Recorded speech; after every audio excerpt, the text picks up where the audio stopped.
যাৰ গাখীৰে বহে ব্ৰহ্মা হৰি হৰ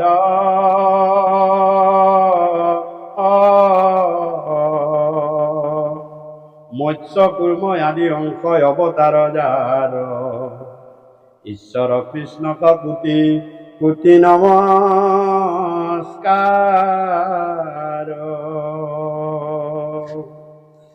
হে ৰাম নমো নমো মধুমূৰ ৰিপু মহাহৰি।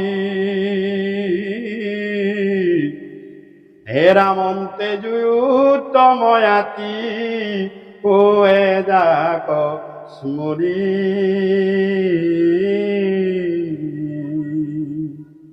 অৰাম সমস্ত জগত উদ্ধাৰক যাৰ নাম। হে ৰাম হেনয় কৃষ্ণক কৰো সহস্ৰ প্ৰণাম।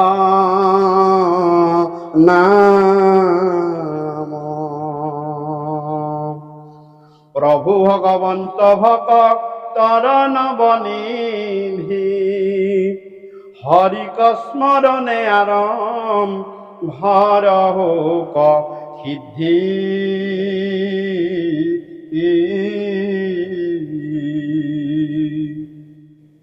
পৰীক্ষিত মুখ্য কথা দ্বাদশ স্কন্ধৰ কৃষ্ণৰ চৰণে ভনে কৃষ্ণৰ কিংকৰ।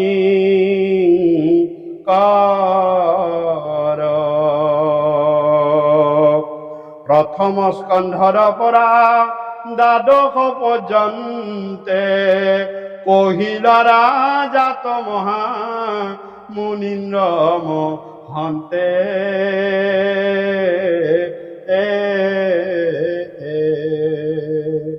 সংক্ষেপ কৰিয়া উদ্ধাৰিয়া তাৰ সাৰ। হে ৰাম শংকৰে ৰচিলা কৃষ্ণ চৰিত্ৰ প্ৰয়াৰ।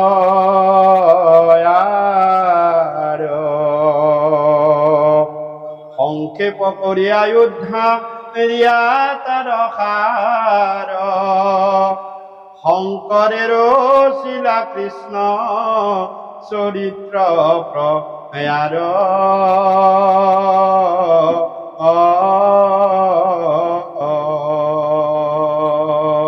কৃষ্ণ জয়তে মোৰ দুজনা গুৰুৰ দুখানি অভয় শ্ৰীচৰণ স্মৰণ কৰি সেৱন কৰি বন্দন কৰি আজি এই পবিত্ৰ বাৰ পবিত্ৰখন পবিত্ৰ উদ্দেশ্যে আমি সমস্ত ভগৱন্ত পুৰুষৰ 6জন ভকত 12জন বৈষ্ণৱ 14 বৈকুণ্ঠৰ পাৰিষদ হৃদয়ত মূৰ্তিমন্ত কৰি লৈ কায় মন বাক্যে সুচি শুদ্ধভাৱে সত্য সত্য সত্য ভগৱন্তৰ শ্ৰীচৰণৰ শৰণ লৈ পৰম অমৃতময় বৈকুণ্ঠৰ কৃষ্ণ কথা শ্ৰৱণ কৰাৰ সৌভাগ্য হৈছে।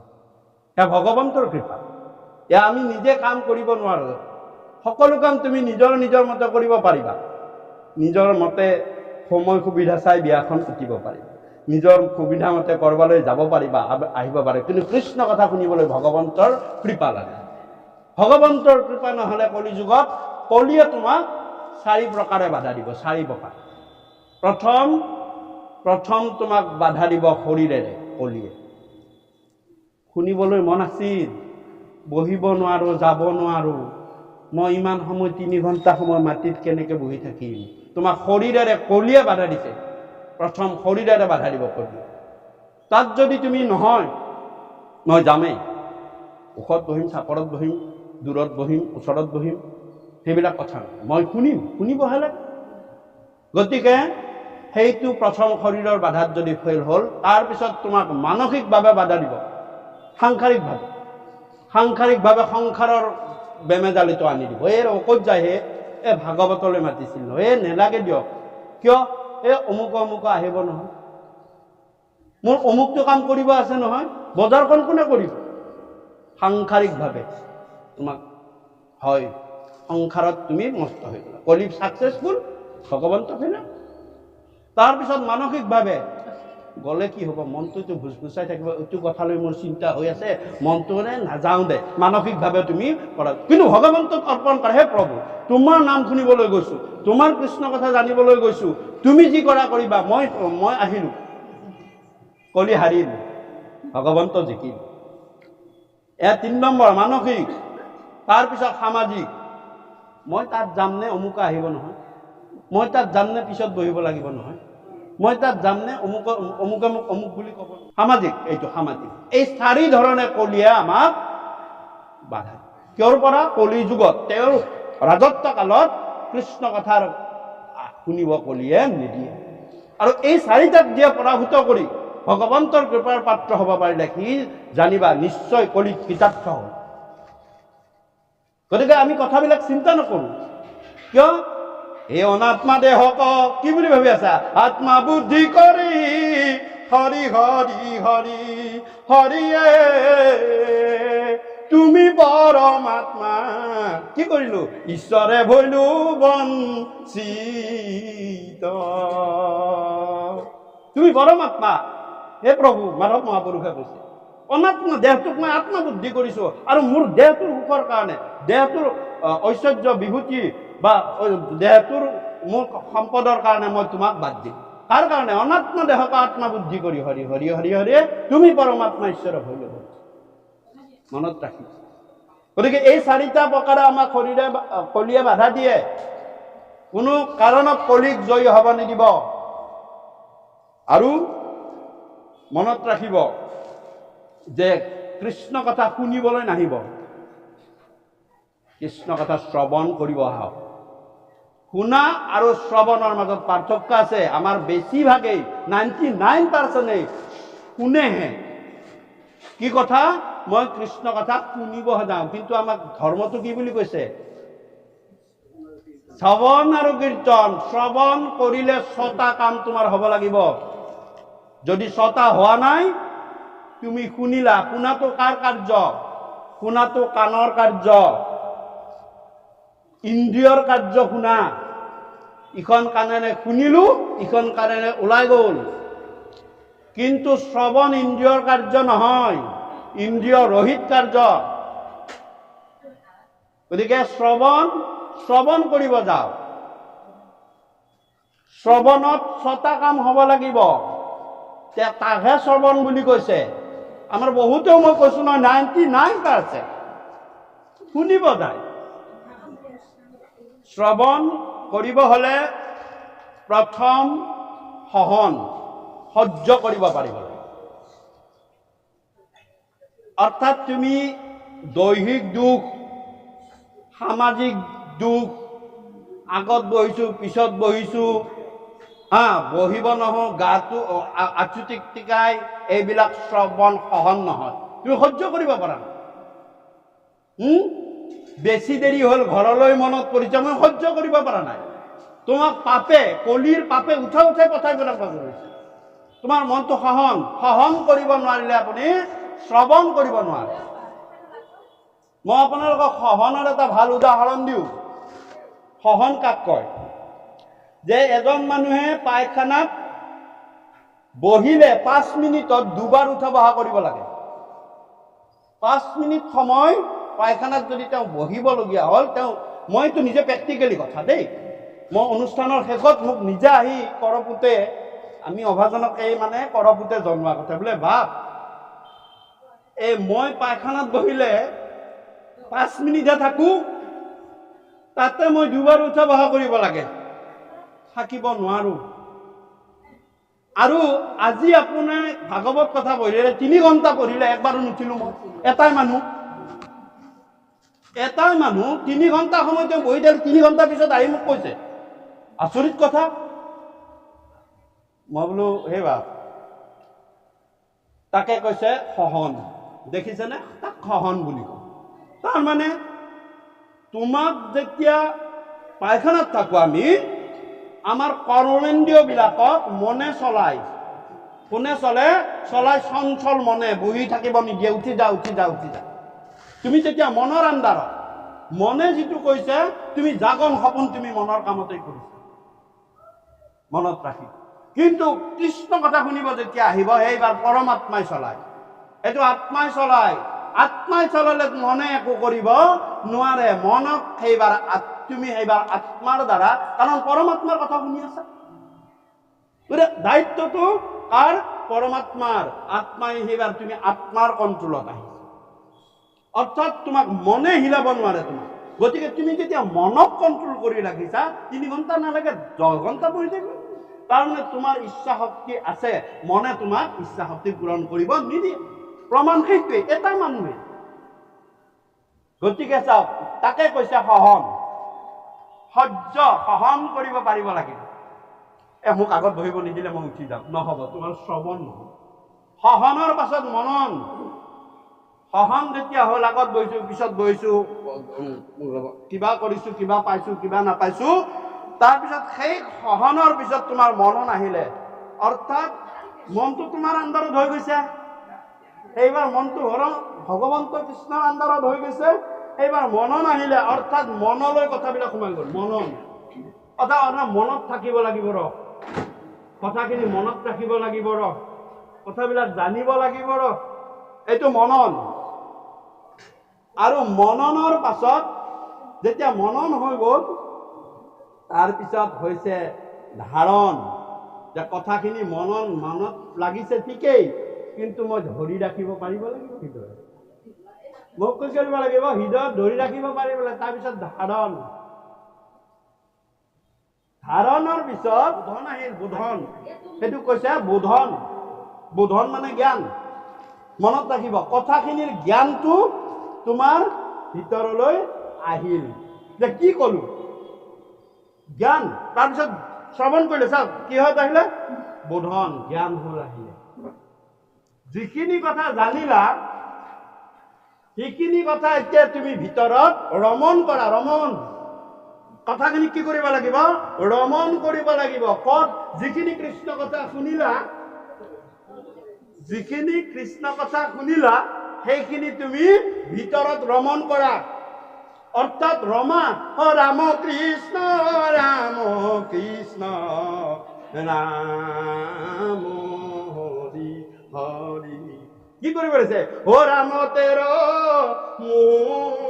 বিৰাম ৰাম ৰাম কৈছে না নাই ৰামক অবিৰাম ৰমণ কৰা যিখিনি কথা শুনি আহিলা যিখিনি কথা জানি আহিলা সেইখিনি কথা তুমি ৰমণ কৰা যদি আপোনাৰ প্ৰথমতে সহন নহয় ৰমণলৈ আহিব নোৱাৰে বোধন নহয় তুমি আত্মগৰ্ভত বহি থাকিলা ৰমণ কৰা আৰু মনত ৰাখিবা সেইকাৰণে চাওক আমাৰ কি প্ৰথম কি দিলে নৱধা ভক্তিৰ প্ৰথম কি দিলে শ্ৰৱণ দিলে শ্ৰৱণৰ পিছত কীৰ্তন আৰে শ্ৰৱণ মোক শুনিব লাগিল নে নাই ক'ত শুনিব লাগিল আমি ভাবো শ্ৰৱণ কিয় দিছে জানেনে ভিতৰত তুমি ৰমণ কৰোঁতে সেইখিনি কথা তোমাৰ শ্ৰৱণ হ'ব ভিতৰত ৰমণ আৰু এই ভিতৰত ৰমণ হলেহে কৃষ্ণ কথাখিনি ভিতৰলৈ নিলেহে মই ক'লো ভিতৰত কেনেকৈ আনিব পাৰি শ্ৰৱণৰ পৰা মই আৰম্ভ কৰিছো 6টা গুণ ভিতৰত কথা থাকিলেহে তুমি ৰমিব পাৰিবা ভাণ্ডাৰখন যদি তোমাৰ খালিয়ে হয় তুমি ক'ত ৰমিব পাৰিবা তোমাৰ ভাণ্ডাৰত একোৱেই নাই ধান কুটাবলৈ ক'ৰ পৰা নিবা ধান কুটাবলৈ নিওঁতে ভঁৰালত ধান থাকিব লাগিবতো তোমাৰ ভঁৰালত যদি ধান নাই তোমাৰ ৰমণ কেতিয়াও নহয় আৰু সেইকাৰণে কৈছে হিয়াৰ মাজে নামৰ ভাণ্ডাৰ কুটাবলৈ নিয়া ধান কুটাবলৈ নিয়া কেনেকে মুখে বাজ হয় ভিতৰত যিখিনি কথা ৰমণ কৰি যায় সেইখিনি মুখেৰে উলিয়াই যা 33 কীৰ্তন তাৰপিছত আহিলে তুমি কি কৰিলা সহন কৰিলা ধাৰণ কৰিলা বোধন কৰিলা কীৰ্তন কৰিলা হয়নে গোটেইখিনি যেতিয়া জানিলা একেবাৰে শেষত শৰণ নামত শৰণ যি জানিলা শ্ৰৱণৰ দ্বাৰা তাৰপিছত শৰণ লোৱা সেইকাৰণে 6টা গুণ এই 6টা গুণ কাৰ লগত থাকে কওক এই 6টা গুণ কাৰ বাৰু এই 6টা গুণ যি থাকে তেওঁ যি জাততে জন্ম নহওক তেওঁ সাধু 6টা গুণ সাধু শব্দটোৰ ভাঙনিয়ে 6টা গুণ এই 6টা গুণৰ অধিকাৰী যদি নহয় তেওঁ সাধু হ'ব নোৱাৰে সেই 6টা গুণ আপোনালোকে চাওক তাকে কৈছে সাধু সংগ অনুসৰা শ্ৰৱণ কীৰ্তন কৰা পৰিহৰা বাসন্ত আচাৰ সেই সাধুৰ সংগলৈ যোৱা শ্ৰৱণ কৰা আৰু তাক ভিতৰত কীৰ্তন কৰা পৰিহৰা বাসন্ত ভাগৱতৰ বাণী, গুৰু বাণী। আমি নিজে একো চব্জি ক'ব নোৱাৰো, যি আছে আমি তাকে কওঁ। আৰু এই কথা আপোনালোকৰ ইয়াতেই নহয়, গোটেই অসমত, গোটেই ইণ্ডিয়াত, গোটেই ইণ্টাৰনেশ্যনেল এইবিলাকত ৰেকৰ্ডিং হৈছে, এইবিলাক চব গুচি যাওক। আমি সেইকাৰণে ক'ব নোৱাৰো, বঢ়াই কমাই কোৱা কথা নহয়। গতিকে এয়া হৈছে শ্ৰৱণৰ মাহাত্ম্য। গতিকে শুনিবলৈ নাহিব, শ্ৰৱণ কৰিব আহক। শ্ৰৱণ কৰিব আহিলে এই 6টা গুণ কিন্তু তোমাৰ গাত লাগি যায়। গতিকে এয়া হৈছে শ্ৰৱণ মাহাত্ম্য। আৰু আজিৰ এই অনুষ্ঠানটো ভগৱন্তৰ পৰম কৃপা হৈছে, এটা জন্মদিন উপলক্ষে কৰিছে। কিন্তু আপোনালোকে ভাবি চাওকচোন, এই জীৱতী আজি যি জীৱৰ জন্মদিন উপলক্ষে কৃষ্ণৰ গুণানুকীৰ্তন শ্ৰৱণ কীৰ্তন কৰাবলৈ জীৱক একত্ৰিত কৰাইছে, কিমান পুণ্যৱান। আমাৰ জন্মদিনত কিমানটা বাৰ আমি ভগৱন্তৰ নাম গুণ শ্ৰৱণ কৰিছো।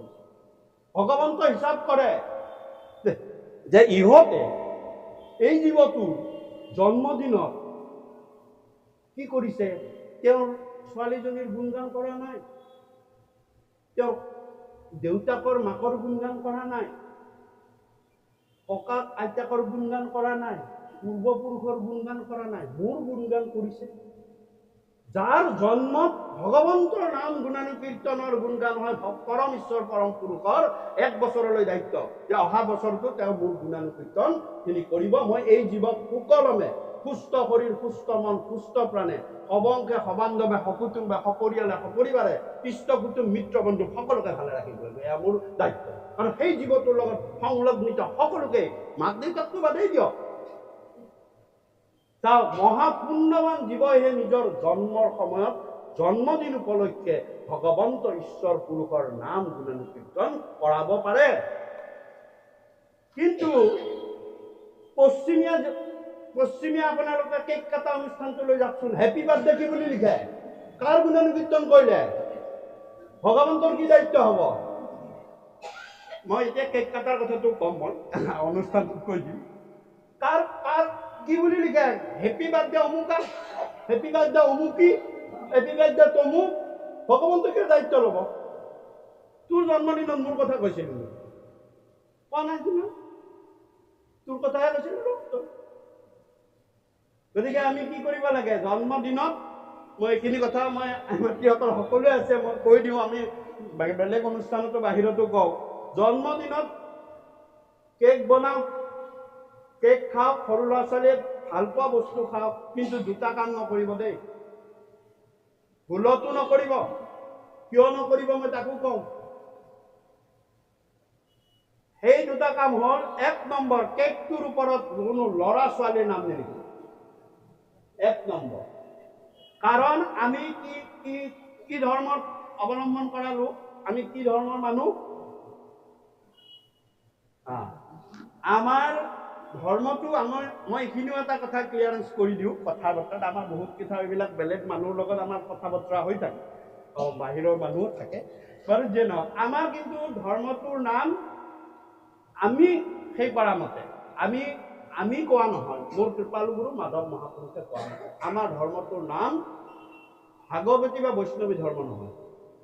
বৈষ্ণৱ ধৰ্ম বুলি ক'লে তাৰ বহুত ডাল আছে, আমাৰ সনাতন নহয়। মোৰ কৃপালু গুৰু মাধৱ মহাপুৰুষে কৈছে, এক শৰণ হৰিনাম ধৰ্ম ৰাজা কৈলে গ, এক শৰণ হৰিনাম ধৰ্ম। এয়া মাধৱ মহাপুৰুষৰ বাণী, এয়া আমাৰ বাণী নহয়। গতিকে আমি কেতিয়াও ভাগৱতী ধৰ্ম মানে ভাগৱতৰ অধ্যায়টো বেলেগ। ভাগৱত ধৰ্ম, ভাগৱতে কাক কৈছে, ভাগৱত ধৰ্ম হৈছে ভক্তি প্ৰতিপাদিত ধৰ্ম, যি ধৰ্ম ভক্তিৰে পালন কৰা হয়। কোনোবাই পূজা কৰিও ভক্তিৰে পালন কৰিব পাৰে, ভক্তিহে লাগিছে। কিন্তু কৈছে নাহি ভাগৱত ধৰ্ম নামৰ সমান, কৃষ্ণই কৈছে যুধিষ্ঠিৰক, এই যুধিষ্ঠিৰ, ভাগৱত ধৰ্ম বহুত আছে। মই ক'লো নহয় ভাগৱত ধৰ্ম, ভাগৱত ধৰ্ম বুলি কয়, কৃষ্ণই নিজে কৈছে ভাগৱতৰ 1ম স্কন্ধত 3 নম্বৰ অধ্যায়। হে যুধিষ্ঠিৰ, নাহি ভাগৱত ধৰ্ম নামৰ সমান। যে ভাগৱত ধৰ্ম বহুত আছে, কিন্তু নাম ধৰ্মৰ নিচিনা ভাগৱত ধৰ্ম একো নাই।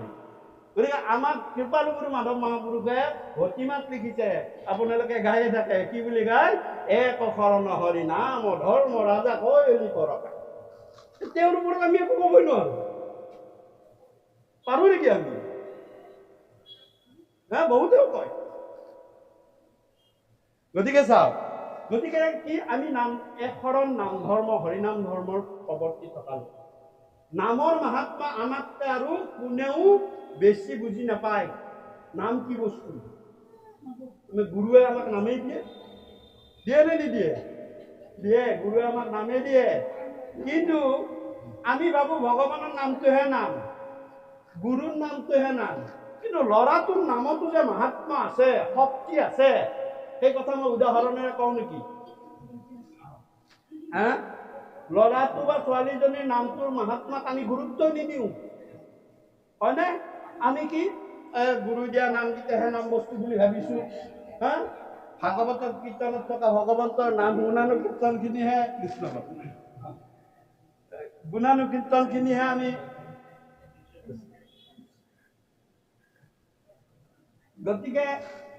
গতিকে নাম ধৰ্ম আমি ল'ৰা বা ছোৱালীৰ নামটোত গুৰুত্ব নিদিওঁ, কিন্তু নামকৰণ মই প্ৰমাণ হিচাপে কৈছো কেনেকুৱা যে 1000 ল'ৰা ছোৱালী এঠাইত লগ কৰক আৰু আইজন এটাৰ পৰা এগৰাকী আইক কোনোবা এজনে মাকক মাতক বোলে, আপুনি আপোনাৰ ল'ৰাটোক মাতক। এই ষ্টেজত গৈ আইগৰাকীয়ে ষ্টেজত গৈ উঠি যাব, মাইকটোৰ আগত তেওঁ এটা শব্দ ক'ব। শব্দ কোৱাৰ লগে লগে তেওঁ এটা শব্দ ক'ব, কিবা এটা ক'ব। কোৱাৰ লগে 999টা ল'ৰা ছোৱালীক এৰি তাৰ পৰা এজন ল'ৰা বা ছোৱালী দৌৰি আহি মাকক সাৱটি মাৰিব। মা কিয় মাতিছিল? এই যে 999টা ল'ৰা ছোৱালীৰ মাজৰ পৰা এটা ল'ৰা বা ছোৱালীক টান মাৰি মাকৰ ওচৰলৈ সাৱটি মাৰি ধৰিলে, কিহে ধৰিলে? কি ক'ব ল'ৰাটো? মাকজনে কি ক'ব? যে ল'ৰাটোৰ নামটো বা ছোৱালীৰ নামটো ক'ব যে অমুকা বা অমুকি মোৰ ওচৰলৈ আহিব লাগে, হয়নে? চাওক, মাহাত্মা আছে নে নাই? ল'ৰা ছোৱালীৰ নামটো, ল'ৰা বা ছোৱালীজনীৰ নামটো মাহাত্মা আছে।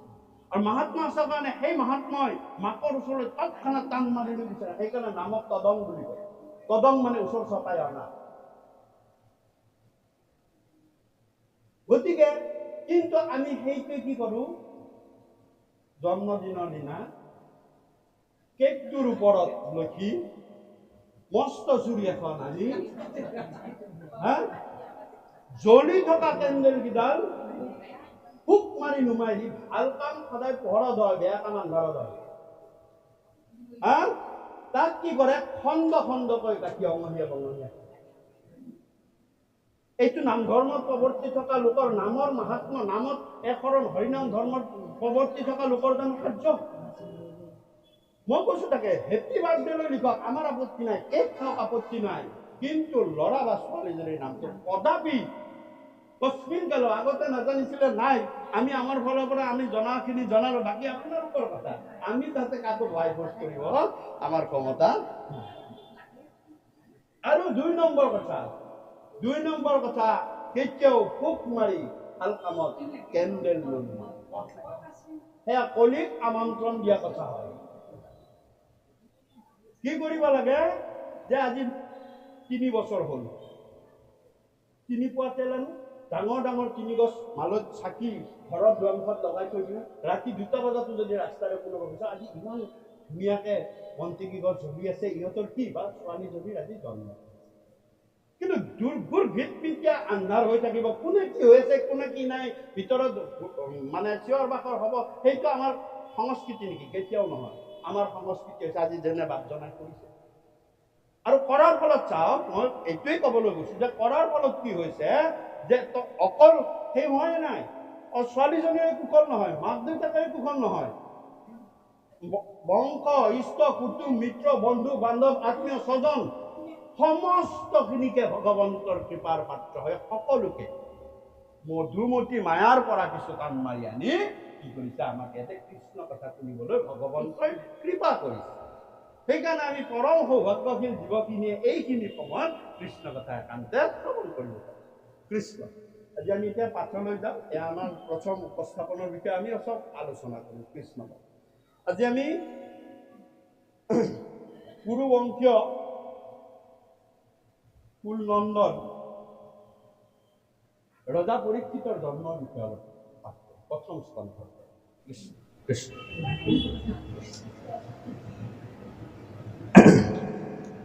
ৰজা পৰীক্ষিতৰ জন্ম ভাগৱতৰ প্ৰথম স্কন্ধ। ৰজা পৰীক্ষিতৰ জন্মৰ বিষয়ে সূত মহামুনিয়ে কৌনক প্ৰমুখ্যে 28,000 ঋষিক ক'বলৈ আৰম্ভ কৰিছে। কিন্তু সুকে, এইটো হৈছে সুতে কৌনক নিয়মিকাৰণ্যত 28,000 ঋষি সমন্বিতে কৈ আছে। কিমান পিছত যে ৰজা পৰীক্ষিত গংগা তীৰত 60,000 ঋষিৰ সৈতে সুকে কোৱাৰ প্ৰায় 260 বছৰ পিছত, এইখিনি বছৰত বোলে এইখিনি বছৰত আমি শুনিলো, কিন্তু মই ক'লো নে তেওঁলোকে শুনিলেহে, শ্ৰৱণ নকৰিলে। শ্ৰৱণ কোনে কৰিলে? ৰজা পৰীক্ষিতে কৰিলে। ৰজা পৰীক্ষিতে শ্ৰৱণ কৰাৰ কাৰণে তেওঁ ভগৱন্তৰ পৰম কৃপাৰ পাত্ৰ হ'ল, কৰণৰ উপায় পাই গৈছে। কিন্তু তেওঁলোকে শুনিলে, মাথালৈ নিলে, এইখিনি কথা জানি থোৱা ভাল ৰ, আমাৰ পিছত কামত দিব বুলি ভাবি, তৰ্কাতৰ্কিত কামত দিব, পদবিলাক ওলাবলৈ কামত দিব। সেইবিলাক কিছুমান মাথাৰে শুনিব পাৰে আৰু কৃষ্ণ কথা হৃদয়ৰে শুনিব পাৰে, দুই প্ৰকাৰে শুনিব পাৰে। গতিকে সেইখিনি কথা কিন্তু কি হ'ল, সেইকাৰণে শুনাৰ কাৰণে তেওঁলোকে 260 বছৰ পিছত পাহৰি গ'ল। পাহৰি গৈ আৰু কি কৰিলে, হোমে ধুম্ম বৰ্ণ ভয় নকলে বৰ, আকৌ এই হোম তৎ যজ্ঞ কৰা আৰম্ভ কৰিলে। কৰি যেতিয়া তৎ নাপালে তেওঁলোকে নাই আমাৰ কথা এটা ভুল নহয়। বোলে কিয়? বোলে এই 260 বছৰ পিছত, কাৰণ 257 নবাৰে 260 বছৰ আগতে যে ৰজা পৰীক্ষিতে সুতক কৈছিলে, পৰীক্ষিতক যে সুকে কৈছিলে, সেই কথাখিনি আমি শুনিব লাগিছিল। বোলে পাহৰি গ'লো নহয়। তেতিয়া পুনৰবাৰ শুনিবলৈ আকৌ সুকৰ ওচৰলৈ যায়।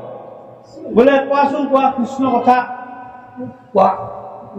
তেতিয়া সুকে কৈছে, মই আৰু নকওঁ, মই নকওঁ। মই কিয় নকওঁ?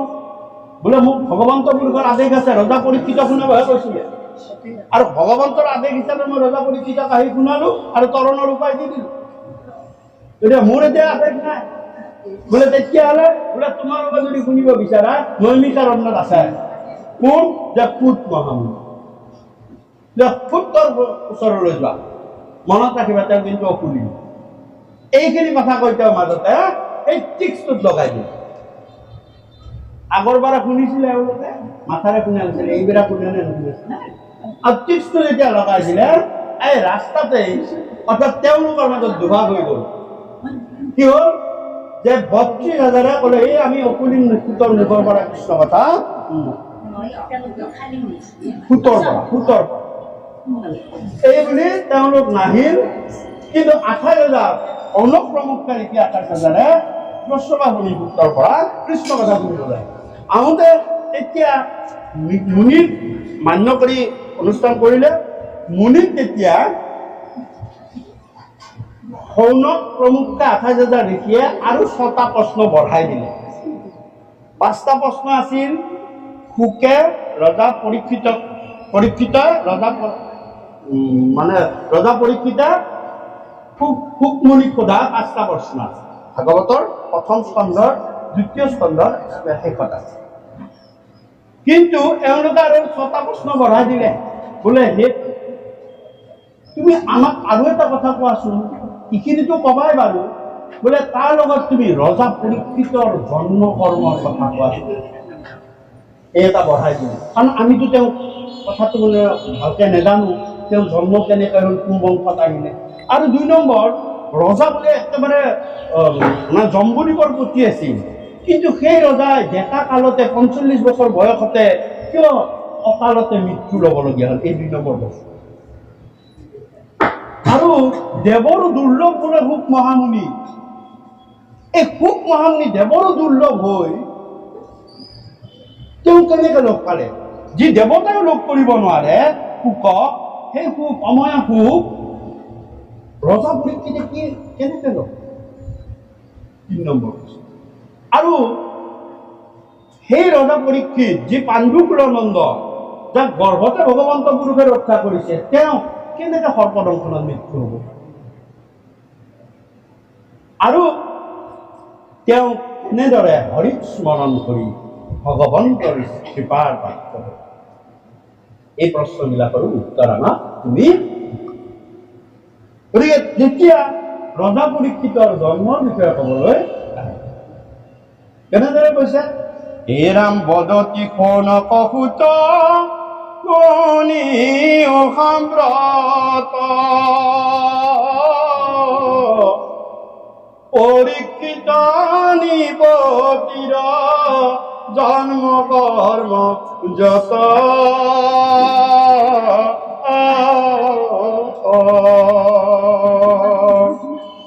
কিমতে মিলিল তান মৰণ বিঘাত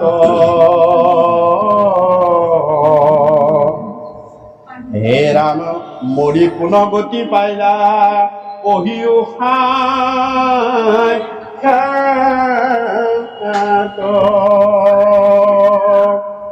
গৰ্ভতে দিলন্ত দেখা যাক দামোদৰে কোনেনো মহন্ত আছে তাক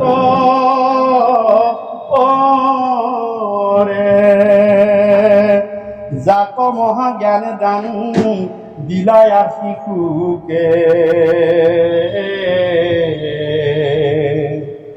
ওয়ান কথা শুনো পরময়ু সুকে যে হে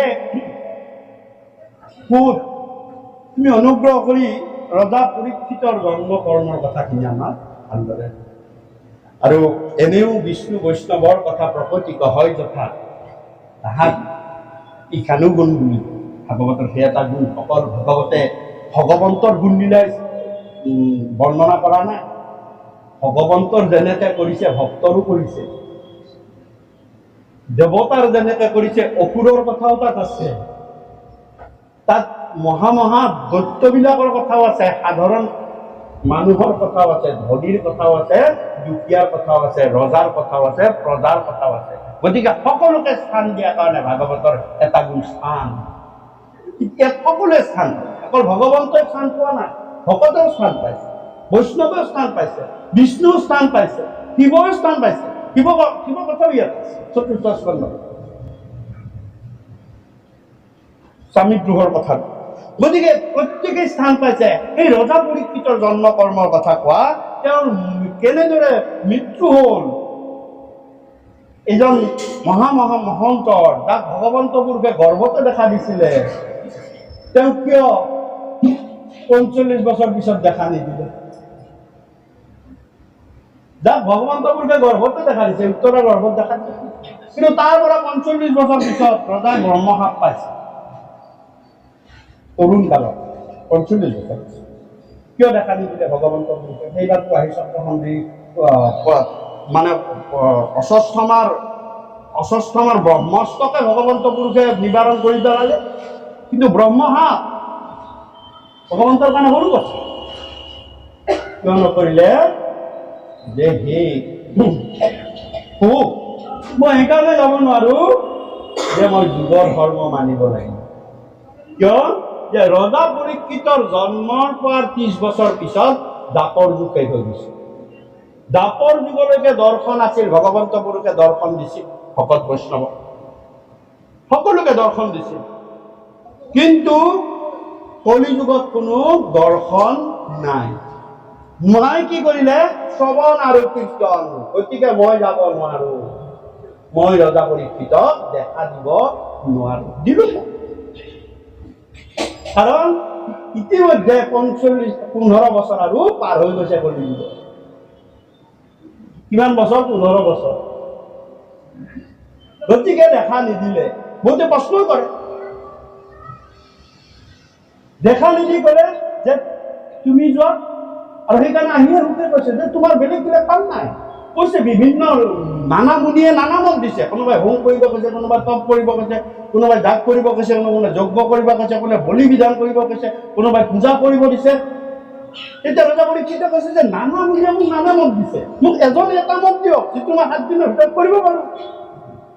তেতিয়া তাই অৱধূত শিৰোমণি মুনিসকলৰ ভিতৰত যি ৰাজা, তেওঁ থিয় হৈ কৈছে, হে ৰজা, শ্ৰৱণম কীৰ্তন, শুনা আৰু কীৰ্তন। কি শ্ৰৱণম কীৰ্তন? মইতো এইটো কোনো পুৰুষতে নতো শুনি নতো জানি। মোৰ পিতামহে তপ কৰিছিল, যজ্ঞ কৰিছিল, এইবিলাক কথাই মই শুনি আছো, ভগৱানক সন্তুষ্ট কৰিছিল। কিন্তু শ্ৰৱণম কীৰ্তনম এইটো কি নতুন বস্তু দেখোন। তুমি ক'ত কৰিবা, ক'ত জানিবা? কাৰণ তুমি সেই সময়ত দাপৰটো আছিল, সেইকাৰণে যজ্ঞই কাম কৰিছিল, হোমে কাম কৰিছিল, পূজাই কাম কৰিছিল। আমাৰ কীৰ্তনত কৃপালু গুৰুৱে লিখিছে, পুজিলা দুৰ্গা বলি বিধানে, আৰে যুগ ধৰ্ম পালন কৰিছে, যুগ ধৰ্ম কৰিবই লাগিব। এতিয়াতো দাপৰ যুগ চলা নাই, যুগ চলিছে কলি। গতিকে যুগৰ মতে কাম কৰিব লাগিব, সময়ৰ মতে কাম কৰিব লাগিব। আমি সেই সময়ত নকৰিবলৈ পোৱা নাই, কৃষ্ণ দেউতাক মাকে কৰিছে। গতিকে ৰজাই ক'লে, তেতিয়া ক'লে যে শ্ৰৱণম, বোলে মই যিখিনি কথা তোমাক কম সেইখিনি কথা তুমি একান্ত মনে শ্ৰৱণ কৰা, আৰু তুমি সেইখিনি কথা সুদৃঢ়ভাৱে বিশ্বাস ৰাখি তুমি হৃদয়ত লৈ যোৱা। কিন্তু লৈ যোৱাৰ আগতে এটা ডাঙৰ কথা, তোমাক যদি এই কথাই কৰাব লাগে, বাকীবিলাকতো 60,000 শুনিবলৈহে গৈছে, তেওঁ শ্ৰৱণ কৰিব লাগিব। শ্ৰৱণ কীৰ্তন বুলি কৈছে, শ্ৰৱণম কীৰ্তনম, শুনা বুলি কোৱা নাই। সেইকাৰণে শুনা আৰু শ্ৰৱণৰ মাজত পাৰ্থক্যটো প্ৰথমতে কৰিব। বোলে কি কৰিব লাগিব? বোলে তুমি যদি শ্ৰৱণ কৰিব বিচাৰিছা, শ্ৰৱণ কৰি যদি কৰিব বিচাৰিছা, হে ৰজা, শৰণ ল'ব। শৰণ নললে তোমাৰ কৃষ্ণ কথা শুনাহে হ'ব, তুমি শ্ৰৱণ কৰিব না। মনন ধৰম বোধন ভ্ৰমণ শৰণ, তুমি শৰণ ল'ব লাগিব। তেতিয়া কৈছে, হে গুৰু, সেয়াৰ পৰা আৰম্ভ কৰিছে ভাগৱতে, সংস্কৃত ভাগৱতত খুব সুন্দৰভাৱে আছে। হে গুৰু, মই তোমাৰ চৰণত শৰণ ল'লো। প্ৰথমতে মহামুনি শব্দটো ব্যৱহাৰ কৰিছিল।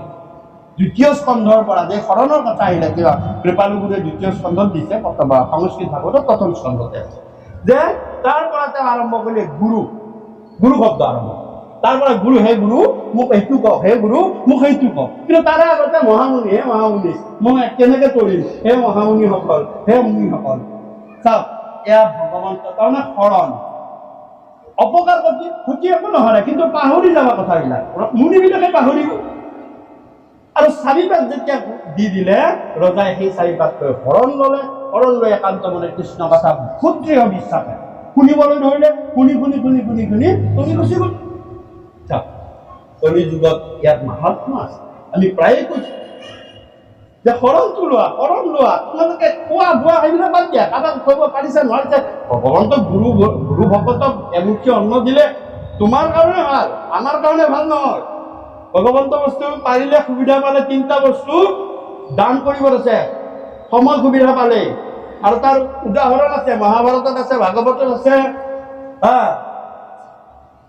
3টা বস্তু, সেইটো মহাদান বুলি কৈছে। 1 নম্বৰ অন্নদান, মহাদান। অন্ন, তাক ব্ৰহ্মদান। সেইটো অন্নটো ব্ৰহ্ম হয়। 4বিধ ব্ৰহ্মৰ ভিতৰত 1বিধ ব্ৰহ্ম, অন্ন ব্ৰহ্ম। অন্নদান, মহাদান। অন্নদান কোনে কৰিছিলে? দ্ৰৌপদীয়ে কৰিছিলে। 57 দান কৰিছিলে। একো নাই, আঙুলটো এখন টান মাৰি আনি প্ৰভু ইফালে দুৰ্বাসাই ভাত খাম বুলি কৈছে, ভগৱন্তক কৈছে যে তুমি আহা, মোৰ ঘৰত একো নাই, মই খাই শেষ কৰিলো, এতিয়া চৰুৱে নিদিয়ে।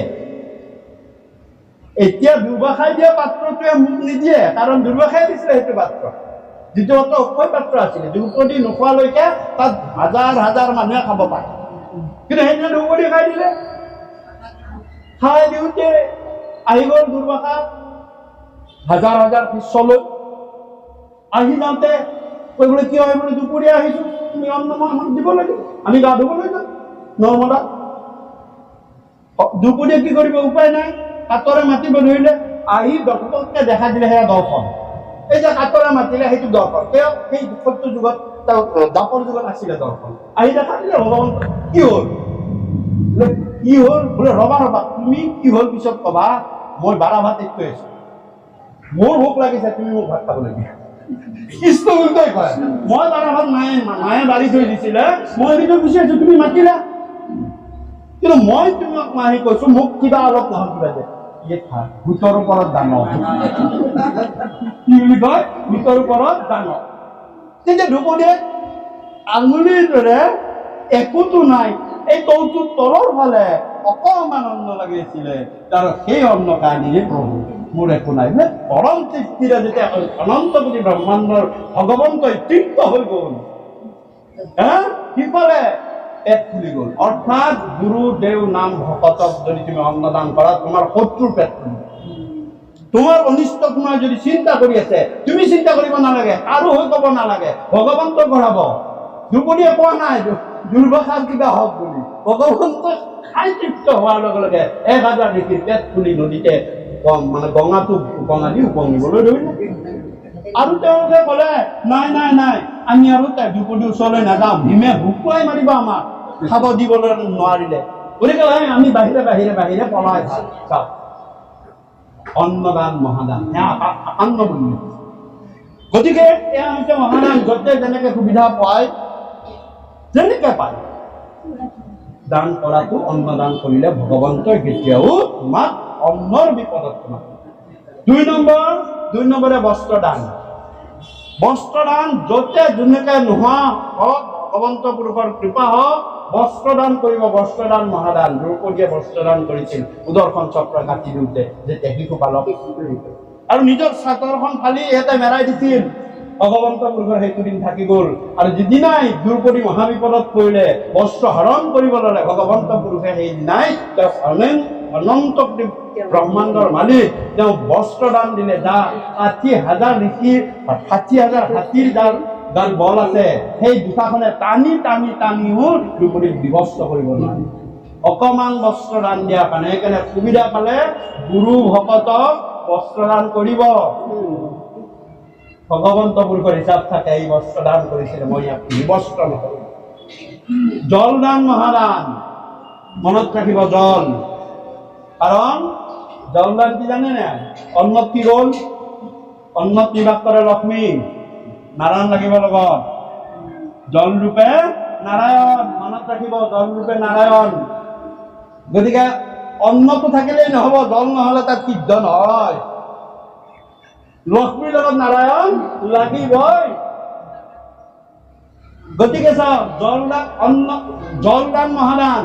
ভগৱন্ত পুৰুষক আলহী অতিথি গুৰু ভকতক বেলেগ দিব পাৰিছো নোৱাৰিছো নাই, একো নাই, জল এটা হলেও দিব কৃষ্ণ।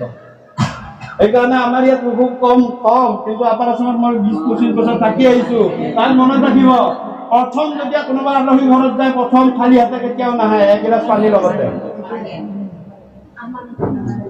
পানী এগিলাচ লগতে আহে।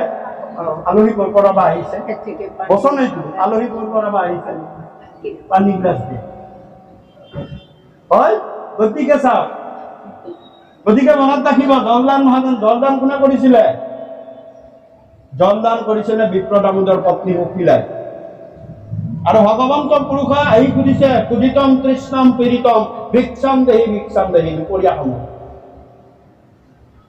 সংসাৰী গৃহস্থৰ ঘৰলৈ, মই আইমাতৃসকল বহুত আছে, সেইকাৰণে মই আপোনালোকক জনাইছো কাষৰে, 3টা সময়ত 3জন দেৱতাক ভগৱন্ত পুৰুষে, পৰমেশ্বৰ পৰম পুৰুষে দায়িত্ব দিছে যে এই 3টা সময়ত তহঁতে 3জন যাব লাগে। 3টা ভাগ কৰি দিছে দিনটো।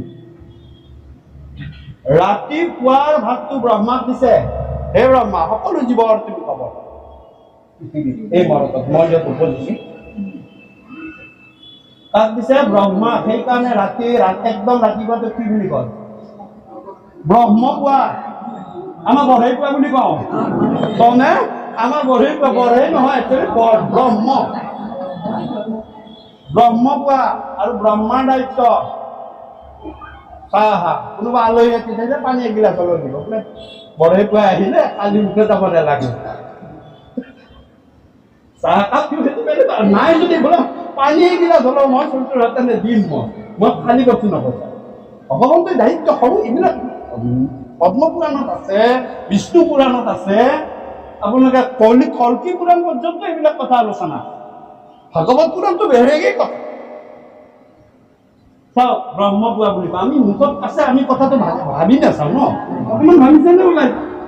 আৰু দুপৰীয়াৰ সময়খিনি দিছে ভগৱন্ত পুৰুষে কৈছে যে নাৰায়ণ মই যাম দিছে। কোন যাব? ভগৱন্ত পুৰুষ নিজে। সেইকাৰণে কয় দুপৰীয়াৰ তিথি সাক্ষাৎ দামোদৰ, সাক্ষাৎ দামোদৰ বুলি কয়। অৰ্থাৎ দুপৰীয়া সময়ত ভগৱন্ত পুৰুষ নিজে আহে। গতিকে দুপৰীয়াৰ সময়ত যদি মগনীয়া আহিলে পাৰা পৰিশ্ৰমত অধমুখে নপঠিয়াব, যি নহওক একগিলাচ পানী হ'লেও দি পঠিয়াব, খুৱাই পঠিয়াব দুপৰীয়াৰ সময়ত। মনত ৰাখিব, এইবিলাক গৃহস্থ ধৰ্মী লোকসকলৰ কাৰণে আমাৰ কাৰণে খুব দৰকাৰী কথা দেই। কেতিয়াও পাৰিলেতো আপুনি নিজৰ ভাগত দি দিয়ক না, অংগৰীখন দিলে নিজৰ ভাগত দি থাকক। ভগৱন্তৰ প্ৰমাণ চাই ই কিমান মোক ভাল পায়।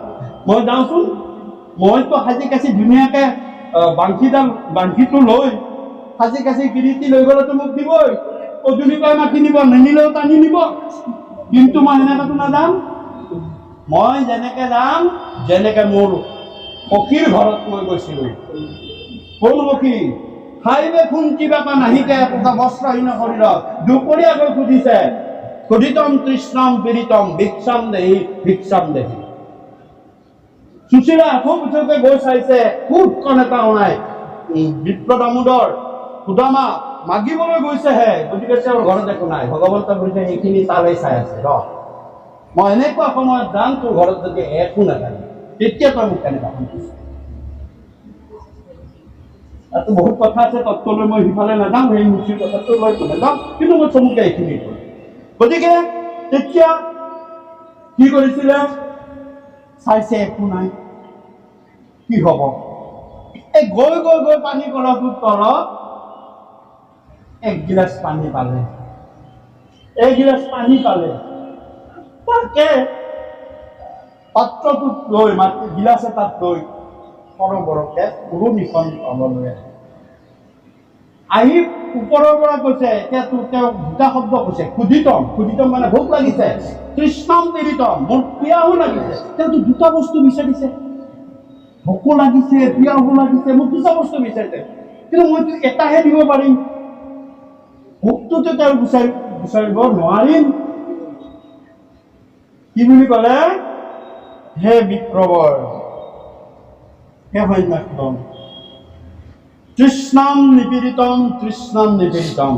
সংস্কৃত শ্লোকটো বহুত দীঘল, মই চমু কৰিছো যে হে মুনিবৰ, হে মান্যবৰ সন্ন্যাসবৰ, মই তোমাৰ ক্ষুধা নিবাৰণ কৰিবলৈ মোৰ শক্তি নহল, কিন্তু মোৰ ঘৰত এই পানী গিলাচে আছে, তুমি তৃষ্ণাহে দূৰ কৰা। এই বুলি কৈ দুটোপাল চকু পানী ভগৱন্ত পুৰুষৰ অভয় দোকানী চিচনত পেলাইছে। সম্ভয় দোকানী চিচনত যেতিয়া পেলাই দিলে ভগৱন্ত পুৰুষো সচকিত হৈ গ'ল। মই বিপ্ৰৰ ঘৰৰ পৰা এই দৰিদ্ৰ নাৰায়ণ উলিয়াম এই আইগৰাকীৰ মাজে। এই আইগৰাকীৰ মনত মই কুমতি দিম আৰু এওঁৰ দ্বাৰাই মই এওঁৰ ঘৰৰ পৰা দৰিদ্ৰ নাৰায়ণক উলিয়াই দিম। কাৰণ দৰিদ্ৰ নাৰায়ণ হৈ আছে, গতিকে কুমতি মই তাক দিম, আইগৰাকীক দিম, অৰ্থাৎ কুকিলাক দিম। বিপ্ৰ পত্নী কুকিলাইহে বিপ্ৰৰ মাথাত সোমাই দিলে কথাটো। দিলে নে নাই? আমিতো গাই থাকো বিপ্ৰ দামোদৰ ঘোষা মুখস্থ আছে কিজানি। মোৰে ভুল হ'ব, আপোনালোকৰ ভুল নহয়। অতি পতিব্ৰতা তাহান ব্ৰাহ্মণী দুখে দণ্ড যুগ যাই, কামপন্তে আঁকিয়া স্বামী কবুলিলা মুখৰ তনুলাই। চাওক, আপি কপি আহিছে, ভগৱন্ত কুমতি দিছে নহয়। সেই যে তাৰপিছতে এইখিনি কথা কওঁ যে জলদান দিলে, জলদান দিয়াৰ কাৰণে ভগৱন্ত পুৰুষে তিনি তৈলুকৰ হৈছে জগ বিপ্ৰতি। মই যাম বুলিয়ে ভাবিছিলো, লক্ষ্মীয়ে ধৰা কাৰণে। চাওক, এইগিলাক জলৰ দানৰ কিমান পৰিমাণ। গতিকে দুপৰীয়াৰ সময়ত সাক্ষাৎ ভগৱন্ত পুৰুষ নাৰায়ণ আহে আৰু সন্ধ্যা কালত দিছে শিৱ, এই কথা ভাগৱতত আছে যে সুধ তুমি সন্ধ্যা কালত তোমাৰ পাৰিষদ অনুচৰ বিলাক লৈ তুমি ঘূৰিবা। কশ্যপ মুনিয়ে পত্নী দিতিক কৈছে, হে দিতি এইখিনি সময়ত ৰতি কাৰ্য ভাল নহয়, কাৰণ এইখিনি সময়ত শিৱই ঘূৰে, আৰু সেইকাৰণে সেইখিনি সময়ত আমি কি বুলি কওঁ, কাল সন্ধ্যা কাল মানে এই শিৱৰ তমগুণৰ কাল। কমে নকওঁ আমি কাল সন্ধ্যা আছিলে এইখিনি সময়ত বাহিৰলৈ নাযাওঁ, এইকাৰণে এই তিনিটা সময়ত দিছে। এইবিলাক গুণৰ ওপৰত থাকে দেই, এইবিলাক তত্ত্ববিলাক গুণত আছে, কিন্তু এই তিনিটা বস্তু দান কৰিব দিছে। গতিকে বিপ্ৰৱৰ্তী সেইদিনা সেই গিলাচ পানীয়ে তেওঁ দৰিদ্ৰ নাৰায়ণ দিশৰ পৰা তুলে। আমি আকৌ পাঠলৈ আহিছো, হে হৰি ৰাম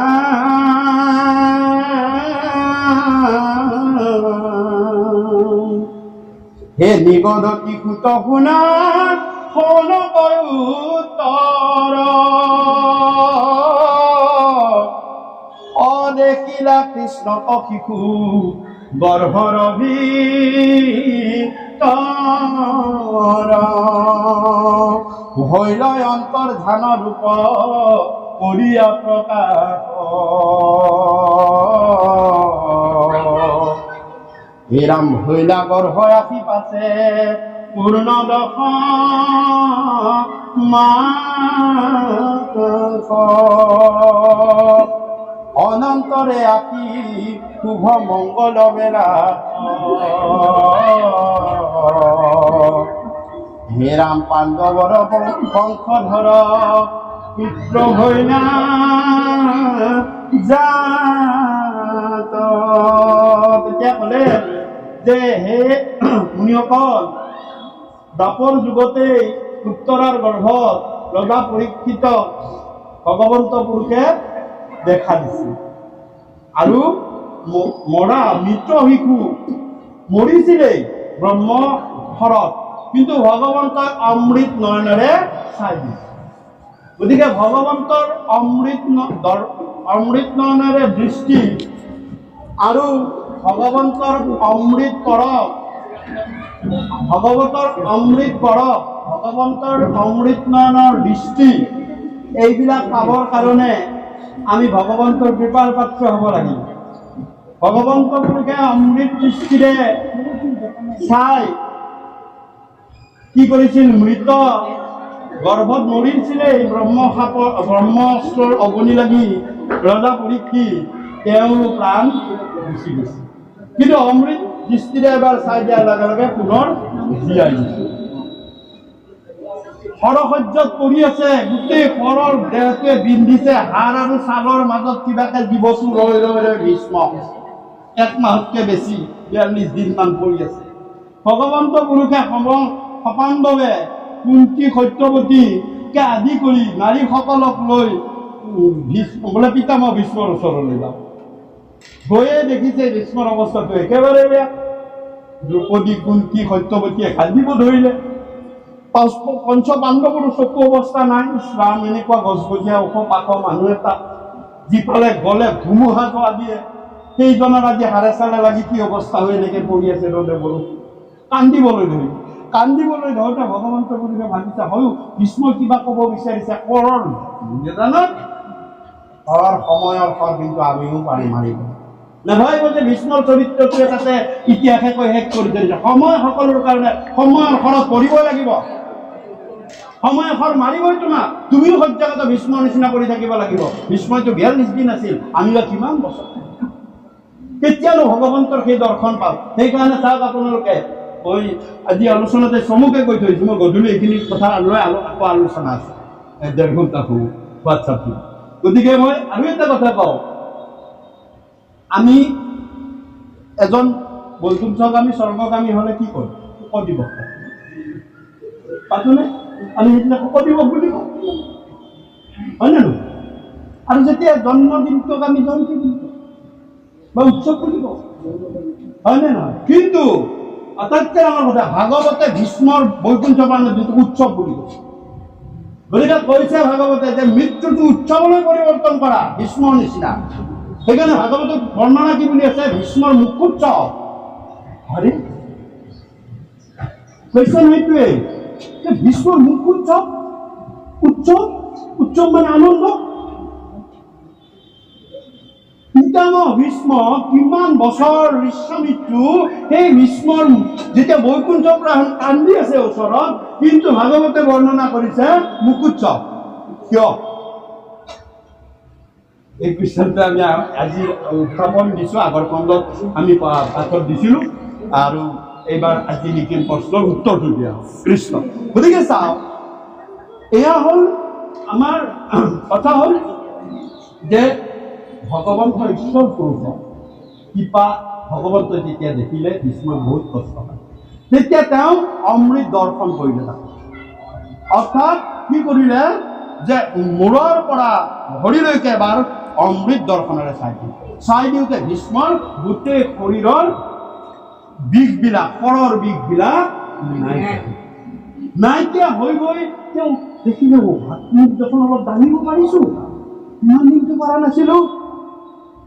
তেতিয়া ভীষ্মৰ কৈছে, হে দৃষ্টি, হে ভীম, হে অৰ্জুন, হে নকুল, হে ভয়, হে কুন্তি, কাৰ নামৰ ডাঙৰ বস্তু আছে? আকাশত ভ্ৰমা মেঘক জানো বায়ু, কালৰ নিচিনা আলোকৰ কিবা আছে কোনোজন? আলোকৰ কিবা কোনো নাই। অঘটনকো ঘটাৱে আনি কালে, অঘটনকো ঘটাৱে কালে। ৰাজসভাত যুধিষ্ঠিৰ আছিল, ধৰ্মৰাজ ৰাজসভাত ভীষ্ম আছিল, ৰাজসভাত দ্ৰোণাচাৰ্য আছিল, ভীমৰ নিচিনা মহাবলৱান আছিল, অৰ্জুনৰ নিচিনা ধনুৰ্ধৰ আছিল, কিন্তু কালে ভাবিছিল মই দুপৰি মানে কষ্ট হলাম, পাখা খেলত হৰুৱাম, কালে ভাবিছিল, আৰু সেইকাৰণে কালে যিটো ভাবে সেইটো হয়।